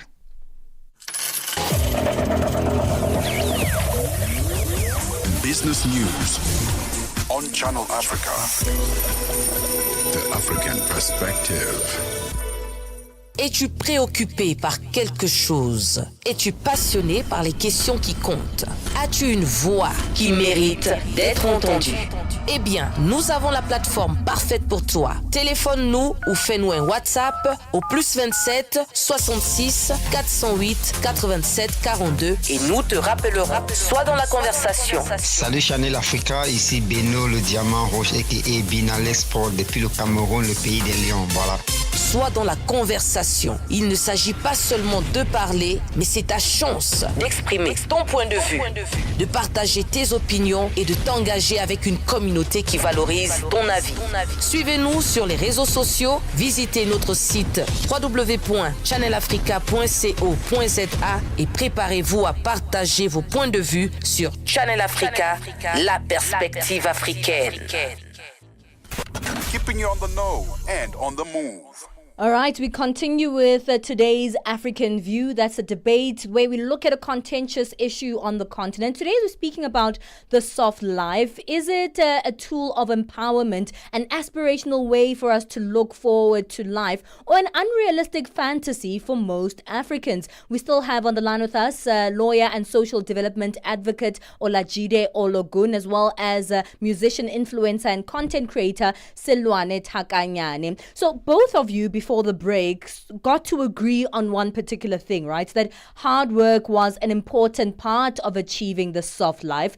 However, if we look on social media, which has been great influence on our everyday lives, especially for those who do have access to social media. I know it's still not the majority of Africans, but many of us are seeing the aspirational nature of it. But the aspirational nature of the soft life on social media says that soft life should be luxurious but easy, and hard work doesn't sound very easy to me. Hard work and hustling and making enough money to live within the bounds of luxury, whatever luxury means to all of us as individuals, is not something that can be acquired with ease. But more so, there's an added level to it. Not only are we looking for easy luxury, but there's a huge problem of unemployment of young people on the African continent. So I'm going to come to you, Olajide. Let's speak about that. It sounds like a huge oxymoron. It doesn't really connect, right? We want people to work hard and acquire the soft life. But when you go out on the street, there are no jobs. There aren't a lot of ways that people can access the money that can give them that soft life. Very much. And you've given me a very strong point. If you want the soft life, you work for it. You know, by the grace of God, I'm a human resource management practitioner. And then there is what we call work-life balance. Mm-hmm. And what it means is that as you work, you also need to manage your stress. And that is why you are entitled to leave your annual leave, then the maternity, paternity as practice has brought forth now, and some other effects of office. But talking about the unemployment, that helps my argument. We don't have limited job opportunities. We only have people with skills positive who cannot fit into these jobs. As we speak now, some people change jobs. Yes, I know that in Africa, we need to create more jobs. But even the available jobs, who can fit in? I've mentioned Aliko Dangote in the course of this discussion. So Aliko will just go out there and get someone who is living in fantasy to come and manage his refinery. No. You find them going to bring in expatriates, and because his business is crucial to him, he's not out to run a charity. And that's what we are saying. I live of life by the grace of God with my diligence. When I'm going on vacation, I go abroad, America, Canada, Dubai, London, as I desire, and enjoy my life, not under by the grace of God. You see, but I play down on diligence. I will lose that soft life because you need to sustain it. I mean by all right. Poor man buying luxury first. I want to bring Silwana in this conversation because I do want to counter a little bit of what you're saying. And you're right. It's great. Maybe I'm sure there are people who look at your life and they aspire to work as hard as you did, to go to law school, to put together a stable life for themselves and be able to live a life that they want to, or live a softer life, or a soft life as we're putting it here. But Silwana, you are an influencer, you're a content creator, and you live your life on social media. And what we're seeing there is that the people who really are living the soft life is not the lawyers like Olajide. It's the tenderpreneurs, the people who quote unquote, when they say hustle, they mean those people who the ladies who are giving away their time to men who have money, the Yahoo boys and the Yahoo men who scam other people for their money, those who work in government offices and do corruption. They have a lot of money, and that's the life that can get you a private jet versus just a nice car that's on the road. That's the life that can get you to travel the world in luxury. That's the life that can get you those Gucci bags. That's the soft life that we're actually seeing on social media, isn't it?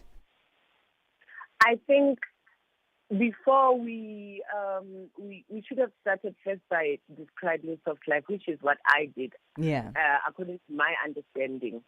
According to my understanding, the soft life that you see on social media is not the soft life. Because if you are able to go and buy a Gucci, yet you know very well you don't have streams of income that can match your lifestyle, the lifestyle that you are putting up on social media, that is not soft life, that is deceiving people. Okay. So in my definition, I'm saying that the lawyer I'm speaking to right now, he has soft life because he has managed to get a degree for himself. He has managed to become this lawyer that we go to when we have legal problems, and he charges us tons and tons of money. And even though he does not, he's not a content creator, he does not display it on social media, but his life off social media is right on track. That is soft life. That's the life I'm trying to manifest for myself. Okay. On and off, on or off social media. Just soft life, according to me, is making sure that the resources that you have, you understand, they match what you put up on social media. Because now that is lying, man. We've seen so many people, so many slave queens, even South African ones that we look up to, their lives being put out there to show that these people have been deceiving. This is their truth. That's not soft life. That is just content. All right, we have to leave it there. Thank you both for giving us your insights. They've been very informative. At times, they've given us shades and colors of what this soft life is, but also there's been warnings and certain kind of assertions made by both of you affirming a certain type of soft life and diminishing a certain type of soft life. So thank you both for giving us your time. Thank you to Olajide Ologun, Nigeria-based lawyer and social development advocate. Thank you to Lesotho-based musician, influence and content creator Silwane Takanyana. Thank you both for joining us for this conversation. Thank you so much. Thank you. What's your take on that one? I want to get your thoughts. Do you think the soft life is good for us as Africans? Do you think it's progressive? Do you think it's something that is helping us be aspirational? Or do you think it can be detrimental to a large degree? Give us your thoughts on our WhatsApp number, +27 63406 9126. That's where you can text us and voice note us. Join Sung, thank you for joining us on our live feed. Adam Chikoyoma, Noel Zimbita, Kanizani Jackson. We see you there on our live feed. It's 10:50 Central African time. Let's quickly get a break and then we'll be back. Africa Update on Channel Africa with Lulu Kabu. Protesters in Ghana have accused the country's president of violating the constitution and interfering in the independence of the judiciary. Eric Mawena Egbeta, the opposition protesters are calling for the reinstatement of Tokonu. The presidency and the president and all of its spokespersons around the seat of government have had one narrative and one narrative only, that no constitutional breaches have occurred in the process up until now, which has resulted in the suspension of the Chief Justice. In fact, it does appear the government has already communicated to these protesters that we're not interested in having the Chief Justice return and fill her position until the determination of the matter. We believe that she must remain suspended for the investigations to take place, after which the final determination will inform whether or not she returns. Africa Update with Lulu Kabu, 12 to 1 p.m. Central African Time. No time to waste. Be on the move with Benjamin Moshatama and Palesa.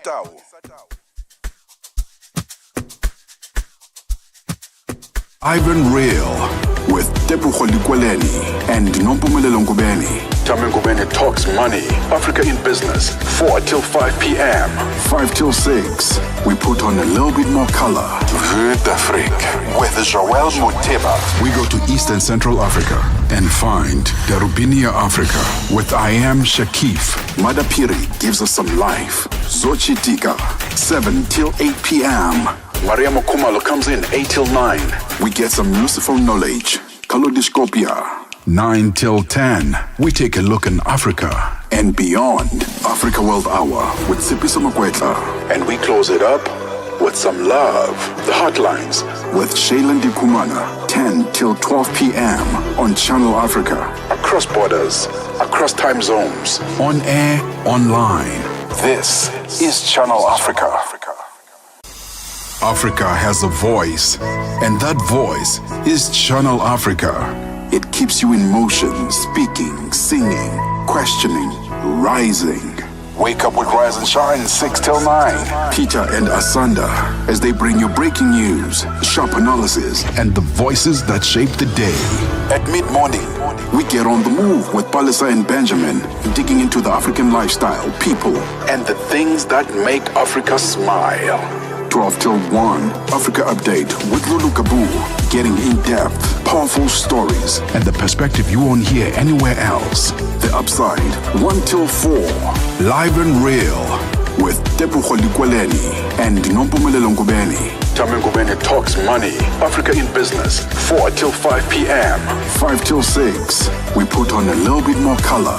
Vue d'Afrique with Joel Moteba. We go to Eastern Central Africa and find Darubinia Africa with I Am Shakif. Madapiri gives us some life. Zochi Tika, 7 till 8 p.m. Maria Mokumalo comes in 8 till 9. We get some useful knowledge. Kalodiscopia, 9 till 10. We take a look in Africa and beyond. Africa World Hour with Sipiso Makwetla. And we close it up with some love. The Hotlines with Shailen Dikumana, 10 till 12 p.m. on Channel Africa. Across borders, across time zones, on air, online. This is Channel Africa. Africa has a voice, and that voice is Channel Africa. It keeps you in motion, speaking, singing, questioning, rising. Wake up with Rise and Shine, 6 till 9. Peter and Asanda, as they bring you breaking news, sharp analysis, and the voices that shape the day. At mid-morning, we get on the move with Palesa and Benjamin, digging into the African lifestyle, people, and the things that make Africa smile. 12 till 1, Africa Update with Lulu Kabu, getting in-depth, powerful stories, and the perspective you won't hear anywhere else. The Upside, 1 till 4, live and real, with Tebogo Likweleni and Nompumelelo Ngubeni. Tame Ngubeni talks money, Africa in business, 4 till 5 p.m. 5 till 6, we put on a little bit more color. Vue d'Afrique with Joel Moteba. We go to Eastern Central Africa and find Darubinia Africa with I Am Shakif. Madapiri gives us some life. Zochi Tika, 7 till 8 p.m. Maria Mokumalo comes in 8 till 9. We get some useful knowledge. Kalodiscopia, 9 till 10. We take a look in Africa and beyond. Africa World Hour with Sipiso Makwetla. And we close it up with some love. The Hotlines with Shailen Dikumana, 10 till 12 p.m. on Channel Africa. Across borders, across time zones, on air, online. This is Channel Africa. Africa has a voice, and that voice is Channel Africa. It keeps you in motion, speaking, singing, questioning, rising. Wake up with Rise and Shine, 6 till 9. Peter and Asanda, as they bring you breaking news, sharp analysis, and the voices that shape the day. At mid-morning, we get on the move with Palesa and Benjamin, digging into the African lifestyle, people, and the things that make Africa smile. 12 till 1, Africa Update with Lulu Kabu, getting in-depth, powerful stories, and the perspective you won't hear anywhere else. The Upside, 1 till 4, live and real, with Tebogo Likweleni. Now with Deep London and Buhle. 57 minutes past 10 o'clock Central African time. I'm having a very interesting conversation on my Facebook page here, and I was asking this question, is the soft life thing a realistic thing for us as African, or is this just pressure that we're putting on ourselves? And someone says it's lies, and I'm like, tell me why? Because that person kind of lives in Europe, and I'm like, well, you live in Europe, you must be living a soft life. And it was very interesting to say that they say we don't even post the hard parts of our lives, and that's the problem. That's the thing, isn't it? People kind of post this one-dimensional side of themselves, and then you never see the other side of when they are hustling or when they're trying to get that dollar. You just see the gratification element. I think that's the issue with social media in general, is that what makes people aspire is all the good, and people only put up the best parts of themselves. And I think that's also the difference between the different social media platforms. If I go on Instagram, most of the time I only see the travels, the good looks, the nice outfits, all the soft life, quote unquote, things. You can find the same on TikTok as well, but I think TikTok is a little bit more different, because you can actually see people document their everyday life. So the hustle itself, people do speak about their mental wellness. People do sometimes show how they're navigating life, even the not so great parts. So it also comes back to the conversation when we speak about your algorithm. If what is aspirational to you only means seeing what is good, it might be a little bit bad for you because you think that that is what is attainable without understanding the work that comes behind it. And of course, it's how you take in those platforms that actually will, speak about how you think or what you perceive the soft life to be. Yeah, and also we always follow these celebrities and we think that soft life is not sponsored. I promise you that stuff can be sponsored. Yeah. Half of the hotels they're in, they were sponsored to get in. Half the meals that they're eating on those social media platforms, it's a free meal. So be careful and don't be led astray by that aspirational content and you think, I can try to live that up. Because you know what? Some of these things are really sponsored, really. They're to promote a hotel, they're to promote a car, they're to promote an airline. So just be careful not to be led astray with the soft life content. What's your take? Do you think this content of soft life is for us here on the African continent? Or do you think, hey, let's keep working, let's keep pushing. We'll get the rewards a little bit later. Give us your thoughts on our WhatsApp number, +2763 406 9126. As soon as you land on our social media platforms, also let us know where you're listening to Channel Africa from, especially on our live stream. We see you there, but we don't know where you're really listening to us from. So let us know where you are from. Hey, let's move into our final hour. Let's get our final morning news bulletin. SABC News. The African Perspective. Top stories, Asaba, a new report on a sit-home order in Nigeria, and the party of President Nicolas Maduro declared winners of the elections in Venezuela. Good morning, I'm Jodani Tulongwebe.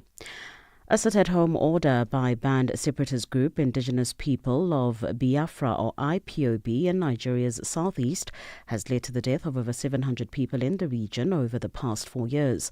This is detailed by an intelligence consultancy in a new report. The IPOB, campaigning for the cessation of the southeast that is predominantly inhabited by the Igbo ethnic group, has been labelled a terrorist organisation by Nigerian authorities. SBM intelligence reported that the fatalities resulted from the killing of civilians who defied the weekly stay-at-home order every Monday and on other specific days, as well as from clashes between the IPOB and Nigerian security forces. An IPOB spokesperson denied the group was responsible for the deaths. The IPOB launched the sit-at-home protest in August 2021 across the 5 states of Nigeria's southeast, using it as leverage to demand the release of its leader, Nnamdi Kanu, who is facing trial in the capital, Abuja, on terrorism charges. South Africa's former President Thabo Mbeki has reiterated that he does not support unconstitutional change of government.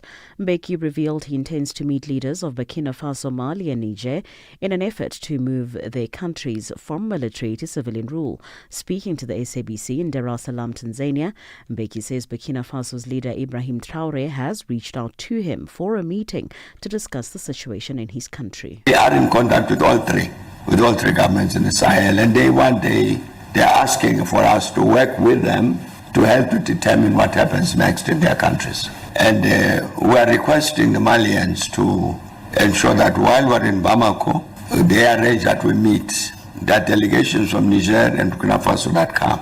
That's what we're proposing. That is the first step. There's a very, very important issue that's been raised by the military coups in those Sahel countries. The National Union of Mine Workers in South Africa plans to meet Sibanye Stillwater Mine Management soon, following an incident at the mine on Thursday that led to 260 mine workers being trapped underground. All mine workers at Sibanye's Kloof 7 sub-shaft in the west of Johannesburg were safely brought to the surface on Friday night. The mining company says equipment failure caused debris to damage the main shaft, cutting off the workers' exit route.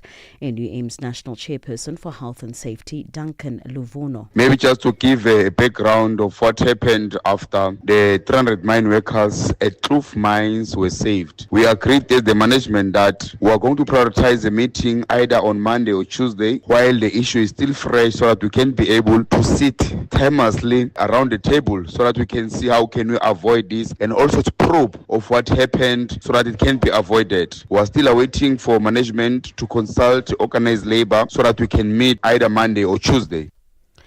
The Cape Crime Crisis Coalition in South Africa has made an urgent appeal to President Cyril Ramaphosa to establish a National Commission of Inquiry into gang violence, describing it as a growing national crisis that threatens the security and well-being of communities across the country. Dr. Llewellyn McMaster is a crime expert and leader of the Cape Crime Crisis Coalition. Friday's crime stat says that in the Western Cape alone, 208 of the 240 gang-related murders in South Africa occurred in the Western Cape.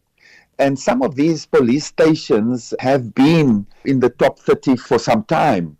So clearly, we hear all the promises of intentional fight against gang. We had the anti-gang unit launched by the president in 2018, but we don't see the results. At the moment, for people on the ground, it feels as if it's getting worse by the day.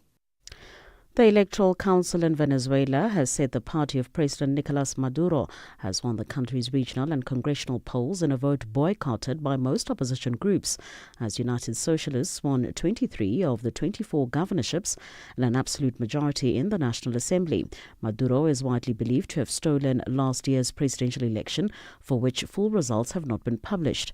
The BBC's Leonardo Rocha has the details. The opposition's decision to stay away from these elections may cost them dearly. Even before polls closed, President Nicolás Maduro announced that he was going to propose changes to Venezuela's electoral system, which will tighten his grip to power. He knew the governing party would secure a majority in the National Assembly vote. After all, last year he declared himself the winner of a presidential poll that nobody else believed he had won. The opposition will now need to rely on greater pressure from the United States. Recapping the top story this hour, a sit-at-home order by banned separatist group Indigenous People of Biafra, or IPOB, in Nigeria's southeast has led to the death of over 700 people in the region over the past 4 years. This is detailed by an intelligence consultancy in a new report. For any news stories you would like to share with us, please do send an email to newsroom@channelafrica.co.za or call us on +27 11 714 4459. For Channel Africa News, I'm Jolani Tulongwebe. SABC News. The African Perspective.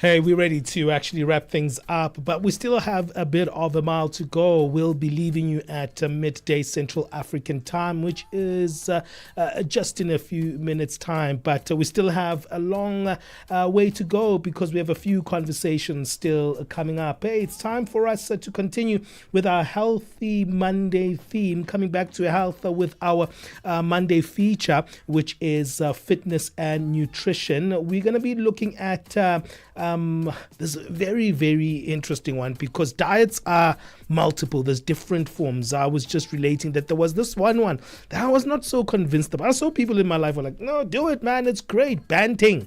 I remember there was a time when banting was the thing. Everyone was drinking amafuta. Everyone was just like, mafuta. Guzzling down the fat. As long as I've got the fat, I don't have the carbohydrates. The fat and the meat. Man. Just eating meat. Just eating fatty meats. I think that's called the carnivore diet. It's called the carnivore diet. Yeah, there's one called the carnivore diet where people just different eat from banting? meat. It is different from banting, and they just eat meat. So not a lot of vegetables, not a lot of fruits, just a lot of meat. Where do you get your nutrients from? Apparently the your meat. vitamins from? Apparently the meat, I don't know. It can't be possible. Meat has everything.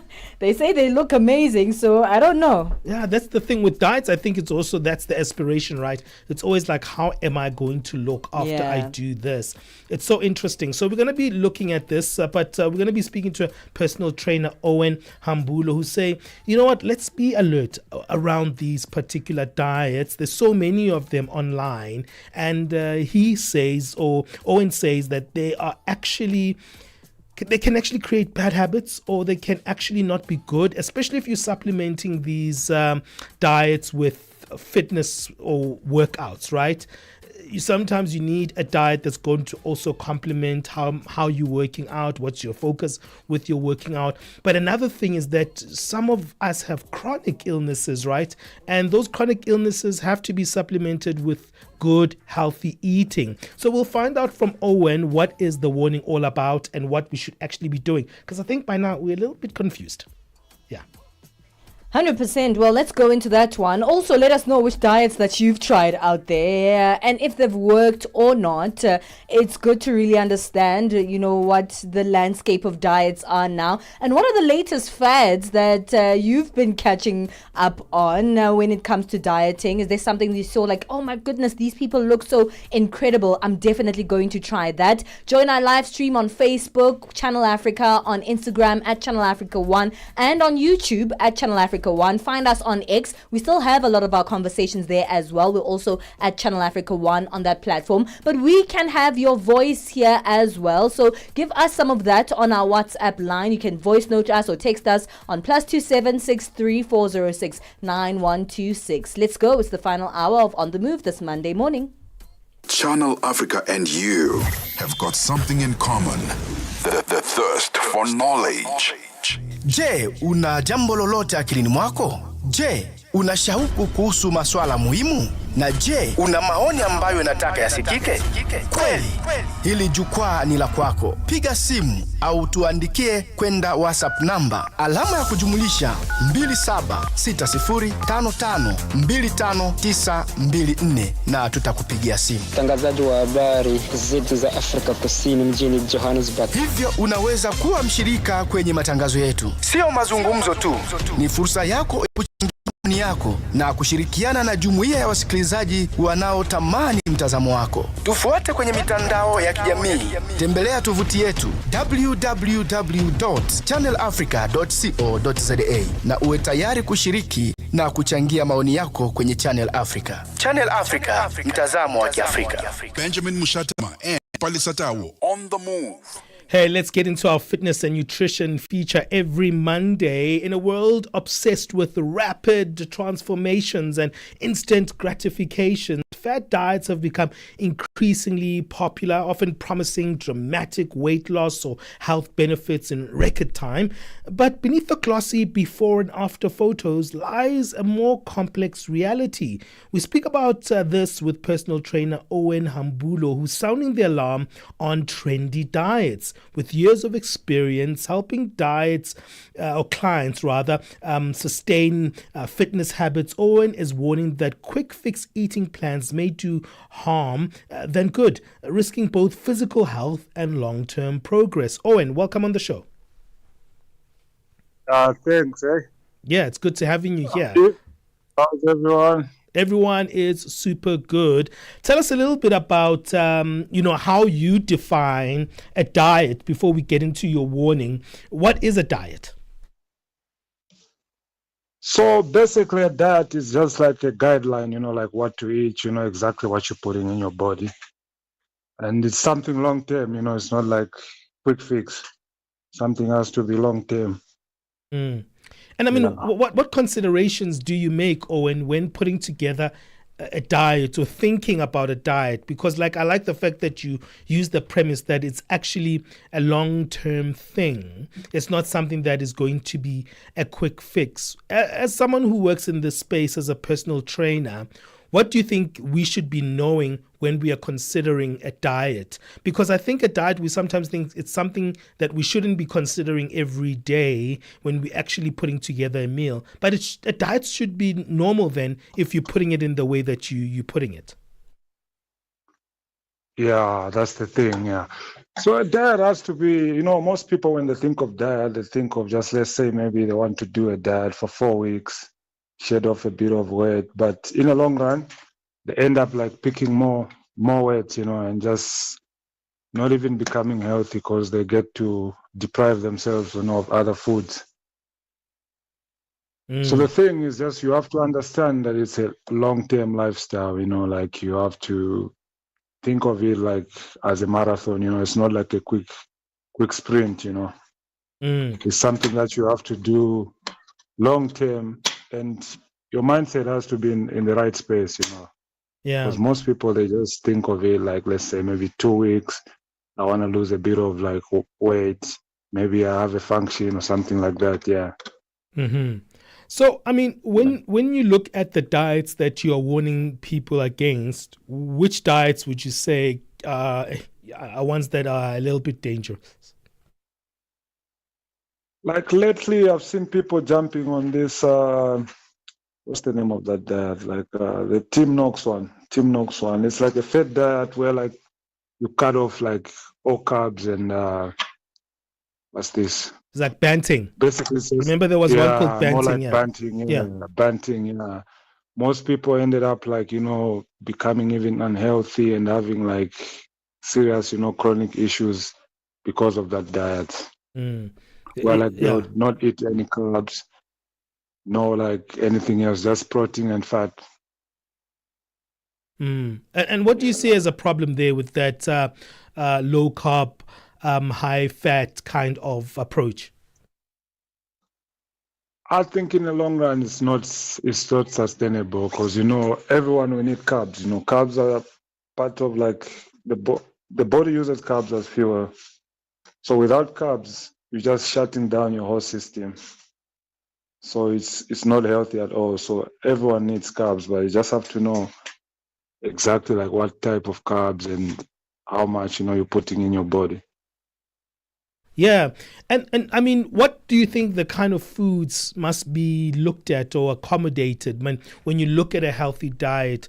What would you include in a daily diet yourself? That's the long-term approach that you're talking about.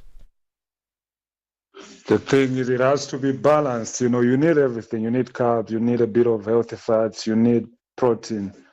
So most people, they end up just thinking protein is healthy, but at the end of the day, protein also can be not good for the body.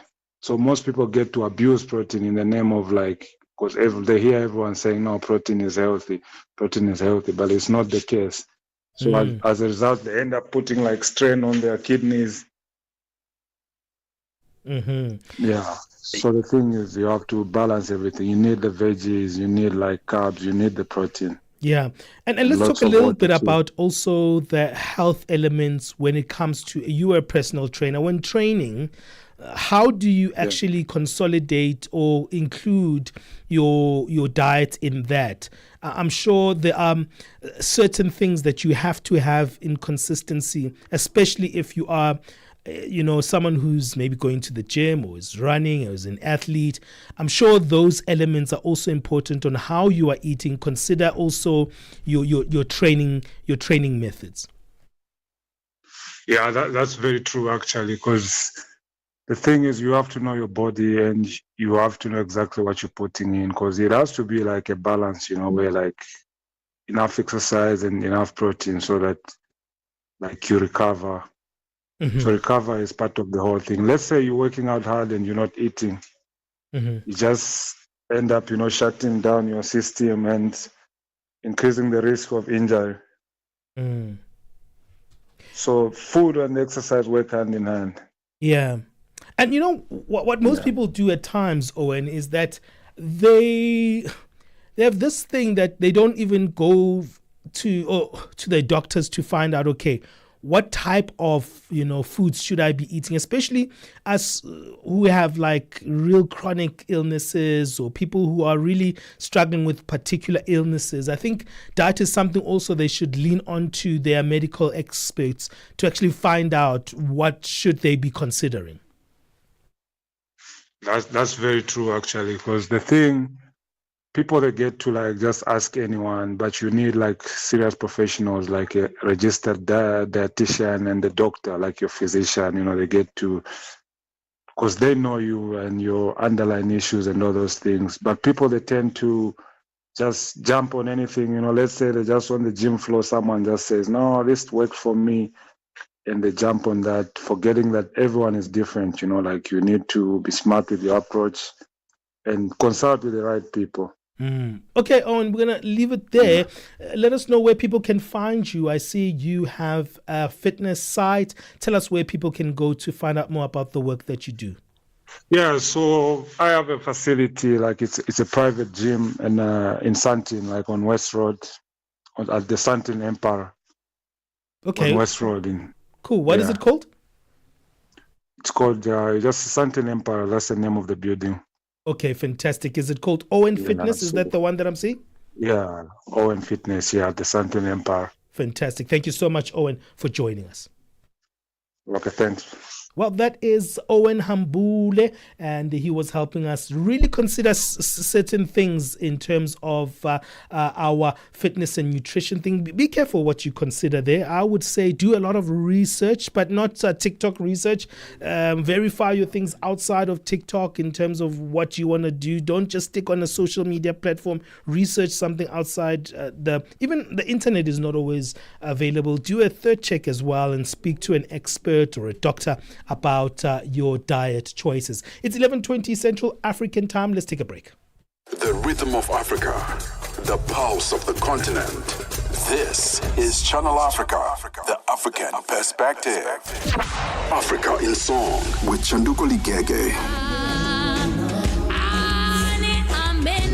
This song has a line that I love so much in the isiXhosa language. It says, Andinayo nesentem daga. So I went down to the Eastern Cape. So I went to Yanga and said, Yanga, tell me here, what does Andinayo nesentem daga mean? If I say Andinayo nesentem daga, it means that I do not have any money on me. I do not have money to give to you. Interesting, because in Chivenda, I would just say, Tinana peni, ndo charungwe. I wonder if you have that expression in your home language when you want to say you're broke, but in a very creative way. What do you say? I'd like to hear from you. Africa in Song with Chanduko Ligege. Get set and be ready to go. On the Move with Palesa and Benjamin Moshatama. So we're talking about the soft life earlier on and what that means to you. And one of the things that I'm really enjoying on my algorithm on TikTok is, the people living the soft life, the girlies are living the soft life. They're there, they're enjoying themselves. But it's more career oriented. And it seems like a lot of people, yes, want that aspiration towards, that beautiful life, buying a nice car, living in a nice home, buying a house, and just, going out, eating out, just enjoying your life in general. But as we heard from today's African View debate, it seems like, honey, you might have to do a little bit of working to acquire that. And one person that agrees, in fact, it's great that we're speaking about the soft life, because here's a young lady who is speaking exactly about that, us seeing the image of the soft life on social media. But are we willing to put in the work? Listen to this. If your goal was to eat, you cannot complain about having a lot on your plate. A lot of women claimed that they wanted the soft life. You want to be a soft girly. I get it. But most of you do not want to do what it takes to get to that point. When the girls in tech, law, finance, and healthcare got on here and showed you guys what living a soft life looked like, you were so in love. That's exactly the life that you wanted. But I can bet majority of you are not willing to put in the work that it takes to get to that point. Law school, med school, nursing school, grad school, these are not easy tasks. But you go through that hard time so that on the other side, you can have a much easier life. A lot of people want to get into entrepreneurship because they like the idea of not being on anyone else's time, having their own schedule. But the downside of that is you're not on a schedule. You have to decide everything. It is very tedious work. So reevaluate what you really want, because I'm pretty sure a lot of you don't actually want a soft life. you want to be treated like a baby. Good luck with that. Oh no, did I just ruin a lot of people's image of what the soft life could be? I mean, ease, luxury.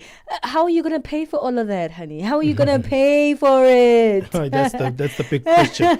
I think that one is really asserting the points that Olajide was highlighting, saying, hey, you need to work for it. And at times you have to just invest the time in your early years before you can actually reap the rewards a little bit later in life. What's your take on that? Our TikTok feature. There's this TikTok thing that's trending right now. Do you know the Spur boy? Yes, yeah. I wish people could see it. So in South Africa, we've got this Spur kid, right? Well, in South Africa, it's a restaurant, and it's a very popular restaurant, and they're known for their ribs and they're known for their burgers, right? And very much hosting children's birthdays. Yeah. So there's this little boy. What they do in Spur, people go there because they sing for you. There's a tradition, if it's your birthday, they give you free ice cream, and then they just start singing for you, and they play a particular song. Yeah. In that one, and they're like, and then this little boy gets up while they're playing the song, and he starts dancing. But his dance is very peculiar. It's like kind of like just how do you describe the dance? I don't even know.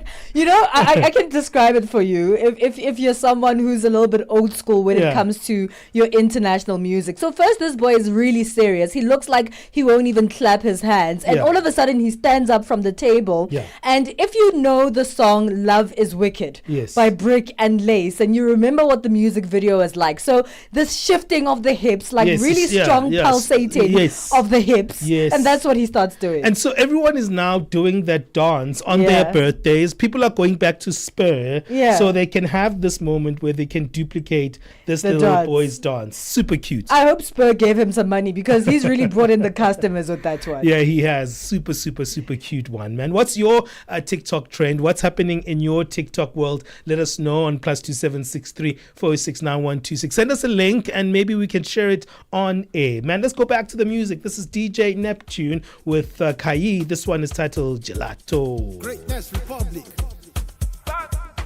Hashtag on the move and connect with us.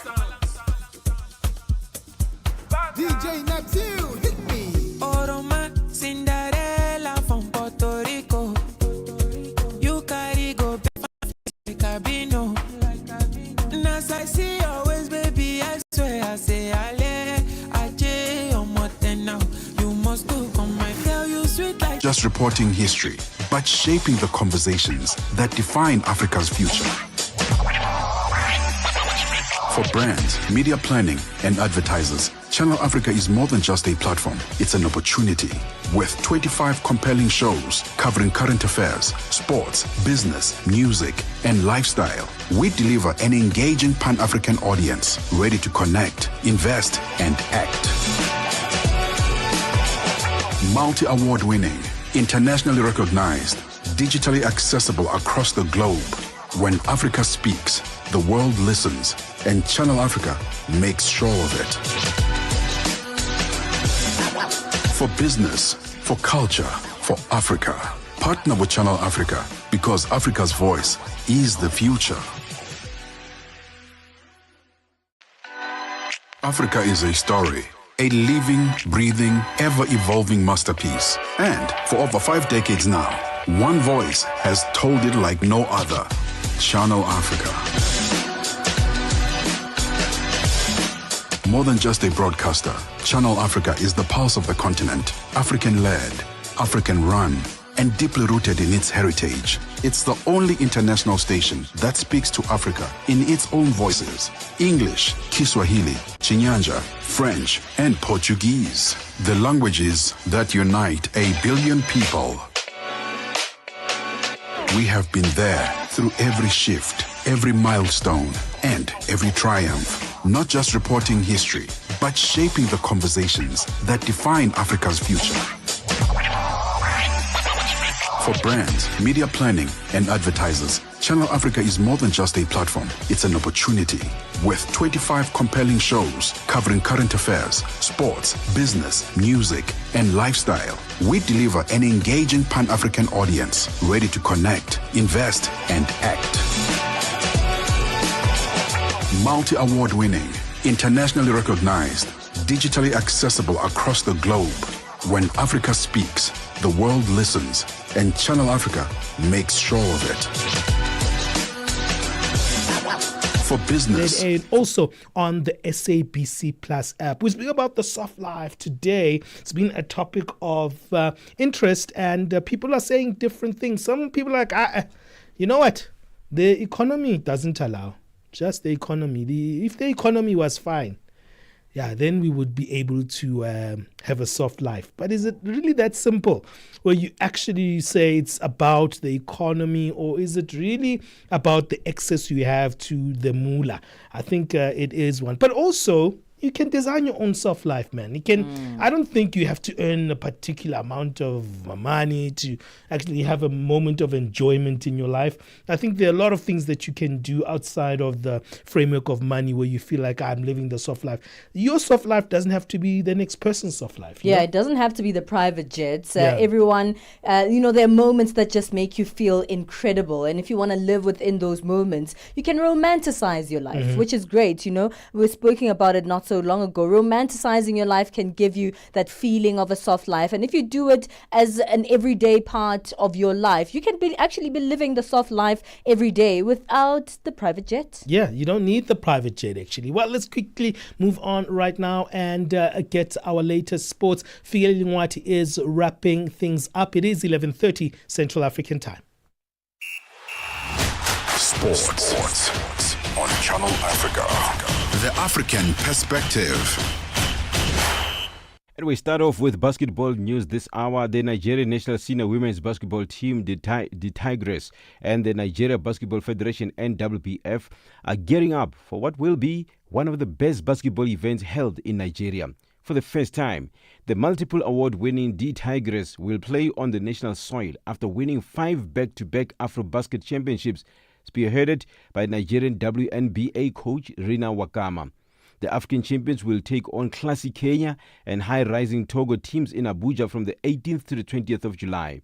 The event will be hosted at the prestigious Mo Arena in Abuja.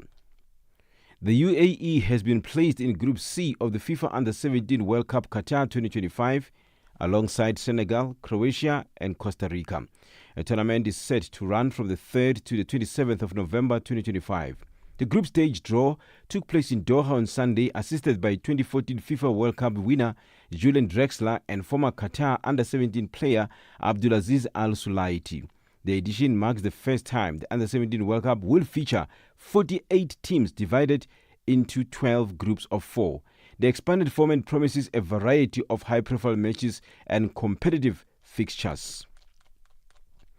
Springbok head coach Rassie Erasmus believes the 2-day alignment camp in Cape Town was highly beneficial for all involved. The in-person sessions catered to local players, while players based abroad joined virtually. Erasmus and his assistant coaches delivered a series of presentations aimed at building cohesion and clarity ahead of the international season. The Bok, our coach, outlined the program for the 2 days and provided insights into the key areas covered in the sessions. Lots of guys, I think 36 in person, and then obviously a lot of the guys that's abroad and maybe injured, or a few guys that couldn't be here, even locally. So we had about 54 guys with all the coaches and all different departments getting a chance to share our plan and the way we want to operate, and it was mostly on-field stuff in this specific camp where we actually get to the rugby stuff now, but we know there's still franchise rugby to be played. Erasmus has praised the attitude of both the players and the technical team, adding that preparations are well on track for what promises to be an exciting international season. But overall, I think none of the players can say, they don't have even the younger guys that we just want to have a look at. Obviously, not all of them will play this year, and that was made quite clear. but just to get to know a few of the younger guys. Obviously, a few guys we didn't pick because we know them already and we know they know the way we want to play and what we're trying to do. So there will be guys outside this group who will also play still this year. But overall, I'll go back to the old cliche. I think, we're fairly happy with the way it went. Finally, tennis news. The French Open first round continues today at the Roland Garros with defending champion Carlos Alcaraz and Iga Swiatek beginning their title defenses, while world number one Jannik Sinner opens his quest for a fourth Grand Slam crown. Swiatek, who lifted the Coupe Suzanne Lenglen in 2020, 2022 and 2023, and last year has been far from her best in the clay swing after falling short in Madrid and Rome. She faces Slovakian Rebeka Zeramakova in her opening match. In the peak of the first round matches in the women's singles draw, four-time Grand Slam champion Naomi Osaka will take on former world number 2 Paula Badosa. Defending champion Alcaraz is a strong favorite in the men's singles after lifting trophies in both Monte Carlo and Rome. The Spanish world number 2 was initially scheduled to face Kei Nishikori, but will instead play against 310th ranked Giulio Zeppieri after the Japanese former world number 4th withdrew. For any sports stories you'd like to share with us, please send an email to newsroom@channelafrica.co.za or call us on +2711 714 4459. This is Channel Africa Sport with me, Figile Liwati. Sports on Channel Africa. The African perspective. Africa, voici Abedi. Oui, c'est moi. Abedi est un passionné de musique dans l'âme. Il a un goût pour toutes sortes de musique et passe ses journées à écouter Channel Africa. J'aime beaucoup la musique africaine. Ok.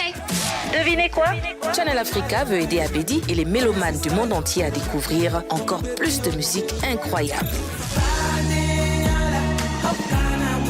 C'est pourquoi Channel Africa appelle les artistes africains à soumettre leur musique. Chers artistes, n'oubliez pas de nous fournir toutes vos informations pertinentes à l'email adresse musique@channelafrica.co.za. Les soumissions sont votre chance d'être entendues, mais elles ne garantissent pas une playlist.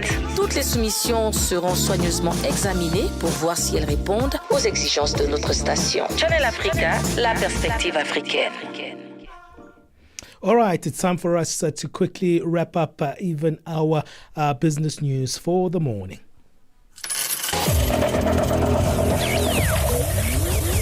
Business news on Channel Africa. The African perspective. Good morning, I'm Nosipo Zuma. In your business news, South Africa's President Cyril Ramaphosa says US President Donald Trump will attend the G20 Leaders Summit in Johannesburg later this year. This comes after President Ramaphosa and a South African delegation met with President Trump in Washington last week. Tabiso Lehoko has more. President Ramaphosa has acknowledged in his weekly letter to the nations that while there was a need to correct false claims of a so-called white genocide, the overarching goal of his engagement was to deepen a strategic economic partnership with the US, who is the country's second largest trading partner. The presidency is pleased with the meeting, saying the meeting established a basis for great engagement and cooperation. The president has further extended an invitation to President Trump to send a government and business delegation to South Africa to explore opportunities for deepening investment and trade. Public Interest South Africa has formally written to the chairperson of the Portfolio Committee on Communications, Kusela Sangweni, to request an opportunity to make a formal submission to Parliament.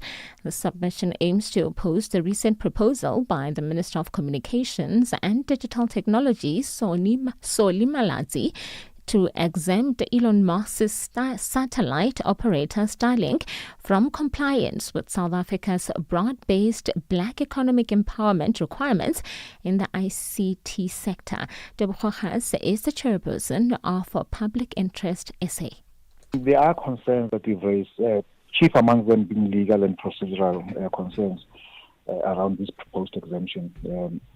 For instance, we believe firmly that there may be overreach on the part of the Minister of Communication. And we know that the issue of equity equivalence rests within the Department of Trade and Industry. And Obviously, whatever proposals he may have, they will still have to be approved or sanctioned by the Department of Trade and Industry. Having said that, it appears that there's no alignment between the two departments.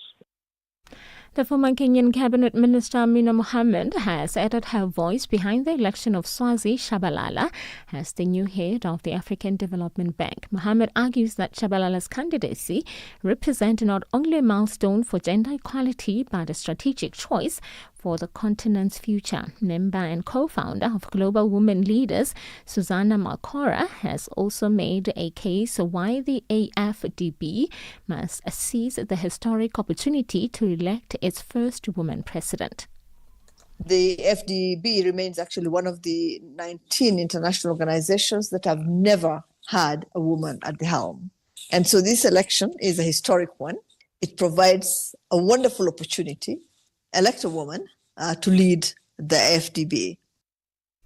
Nigeria is set to commission 2 major lithium processing plants this year, marking a shift from raw mineral exports towards adding value domestically. The facilities, largely funded by Chinese investors, could help transform Nigeria's vast mineral wealth into jobs, technology, and manufacturing growth within the country. Mining Minister Dele Alake says a $600 million lithium processing plant near the Kaduna-Niger border is slated for commission this quarter, while a $200 million lithium refinery on the outskirts of Abuja is nearing completion. The minister says the 2 additional processing plants are expected in Nasarawa State, which borders the capital Abuja, before the third quarter of 2025. And finally, the Eurozone government bond yields have edged up as the US backed away from its threat to slap 50% tariffs on European imports, soothing fears of a sharp economic slowdown. US President Donald Trump agreed on Sunday to extend the deadline until the 9th of July for talks between Washington and the 27-nation bloc to produce a deal. Germany's 10-year yield rose 3 basis points to 2.60% after dropping 6.5 BPs on Friday. Your financial indicators: $1 in Nigeria is trading at 1 naira 589, in Botswana it's 13 bula 30. Kenya, the dollar is trading at 128 shilling 23, and in Zambia it's 27 kwacha 46. The BRICS countries: $1 in Brazil is trading at 5 real 65. Russia is 79 rubles 42. India is 85 rupees 11. China at 7 yuan 19, and in South Africa $1 is trading at 17 rand 80. $1 is trading at 73 pence to the British pound and 87 to the euro. Looking at commodities: gold is trading at $3,346 and platinum at $1,089 per ounce. The price of Brent crude oil is at $64.92 a barrel. Now, for any business news stories you would like to share with us, please send an email to newsroom@channelafrica.co.za or call us on +27 11 714 4459. Channel Africa Business, I'm Nosipho Zuma.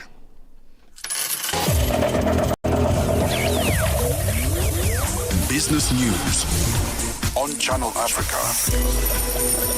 African perspective. We are on OpenView's audio bouquet. Channel 628. The Morning Switch Weekend. With the Shy Guy. Matuka Wanji Nonse, Zukani, the Shy Guy, a Morning Switch. Nompumelelo Ngubeni. Tame Ngubeni talks money. Africa in business. 4 till 5 p.m. 5 till 6. We put on a little bit more color. Vue d'Afrique. With Joël Moteba. We go to East and Central Africa and find Darubinia Africa. With I Am Shakif. Madapiri gives us some life. Zochi Tika. 7 till 8 p.m. Maria Mokumalo comes in 8 till 9. We get some useful knowledge. Kalodiscopia. 9 till 10. We take a look in Africa and beyond. Africa World Hour with Sipiso Makwetla. And we close it up with some love. The Hotlines with Shailen Dikumana. 10 till 12 p.m. on Channel Africa. Across borders, across time zones. On air, online. This is Channel Africa. Africa has a voice, and that voice is Channel Africa. It keeps you in motion, speaking, singing, questioning, rising. Wake up with Rise and Shine 6 till 9. Peter and Asanda as they bring you breaking news, sharp analysis, and the voices that shape the day. At mid-morning, we get on the move with Palesa and Benjamin, digging into the African lifestyle, people, and the things that make Africa smile. 12 till 1, Africa Update with Lulu Kabu, getting in-depth, powerful stories, and the perspective you won't hear anywhere else. The Upside, 1 till 4, live and real, with Tepuho Likweleni and Nompumelelo Ngubeni. Tame Ngubeni talks money, Africa in business, 4 till 5 p.m. 5 till 6, we put on a little bit more color. Vue d'Afrique, with Joël Moteba. We go to Eastern Central Africa and find Darubinia Africa with I Am Shakif. Madapiri gives us some life. Zochi Tika, 7 till 8 p.m.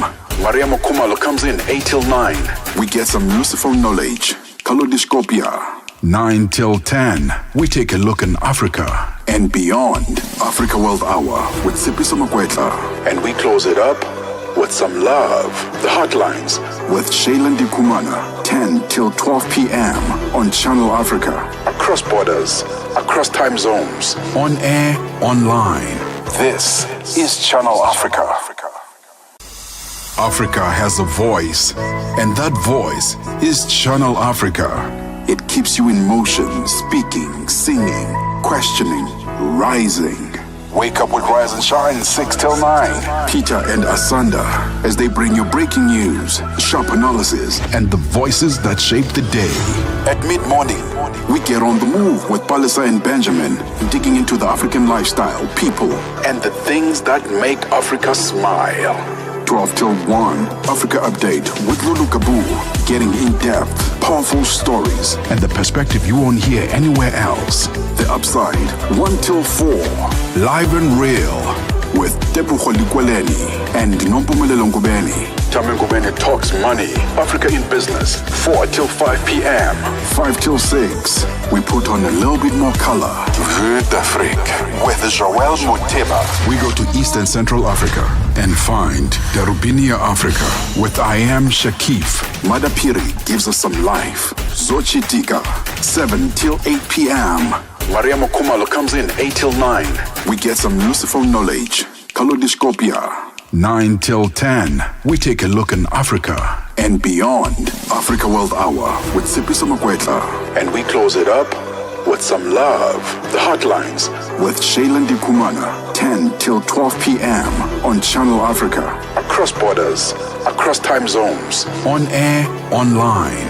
This is Channel Africa.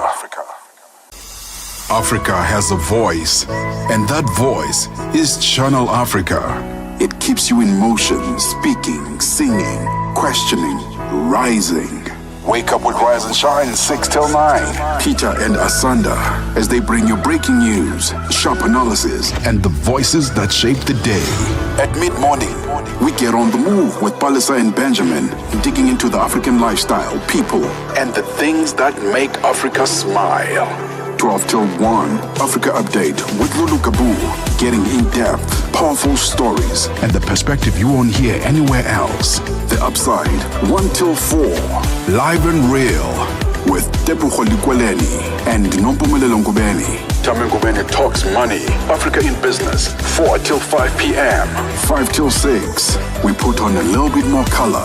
Vue d'Afrique with Joël Moteba. We go to Eastern Central Africa and find Darubinia Africa with I Am Shakif. Madapiri gives us some life. Zochi Tika, 7 till 8 p.m.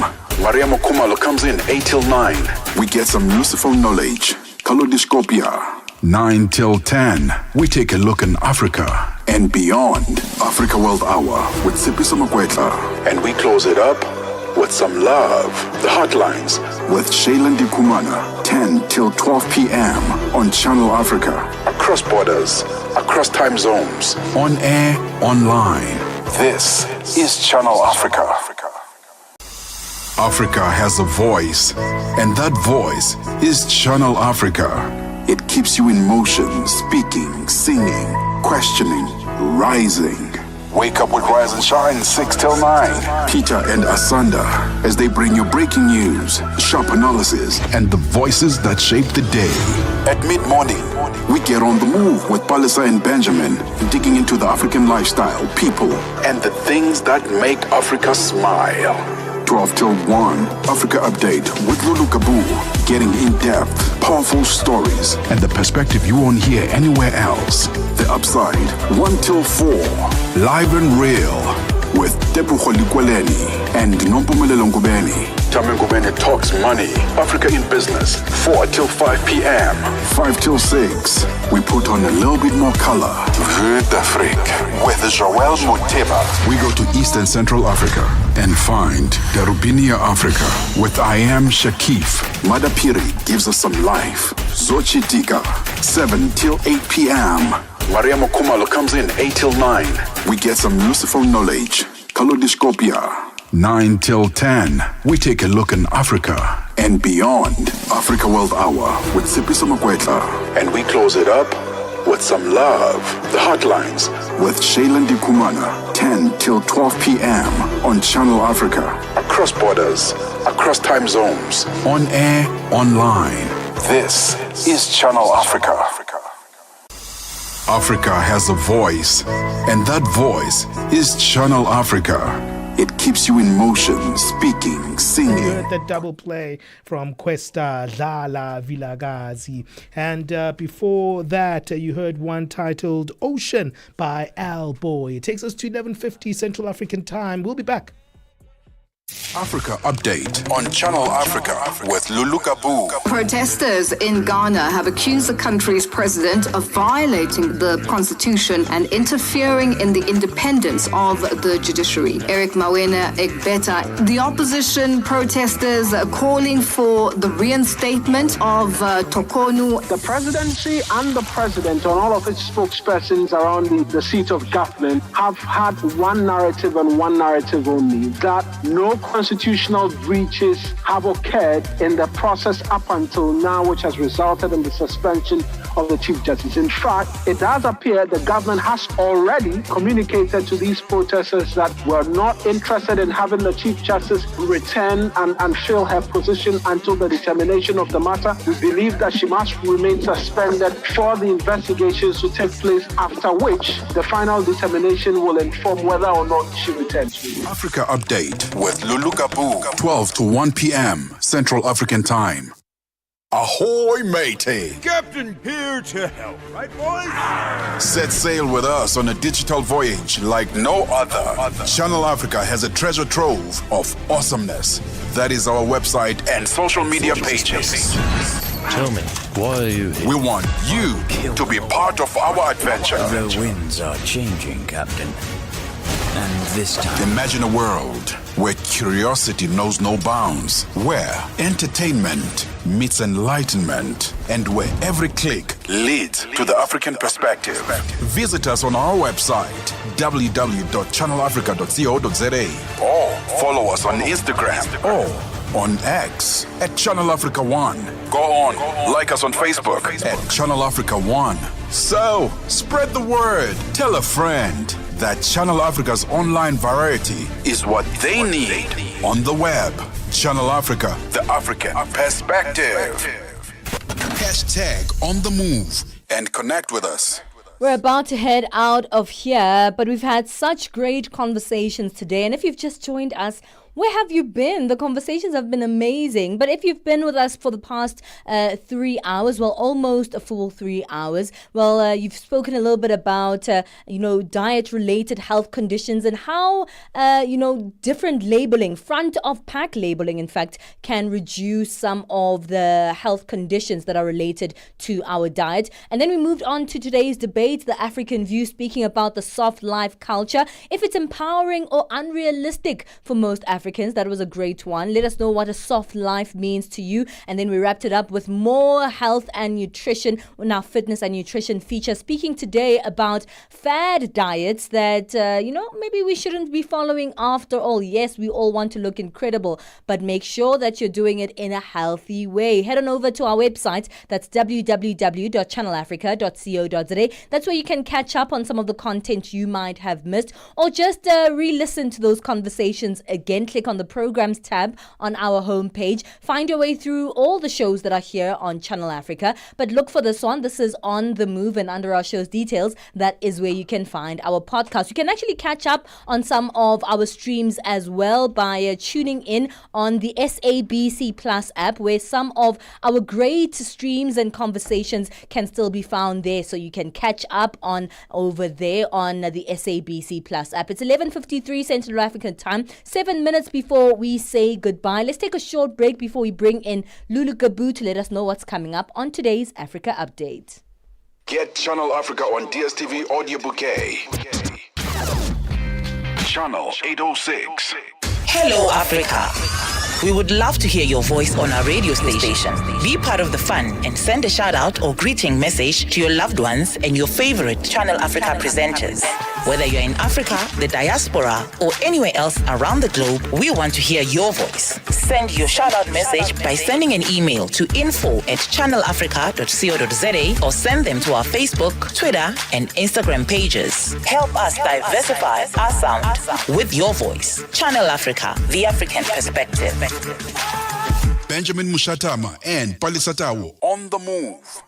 All right, man. It is 11:54 Central African time. Lulu Gabu is going to help us unpack what is coming up on her show. Hey, Lulu. Hello. Happy Monday. Hey. Yeah.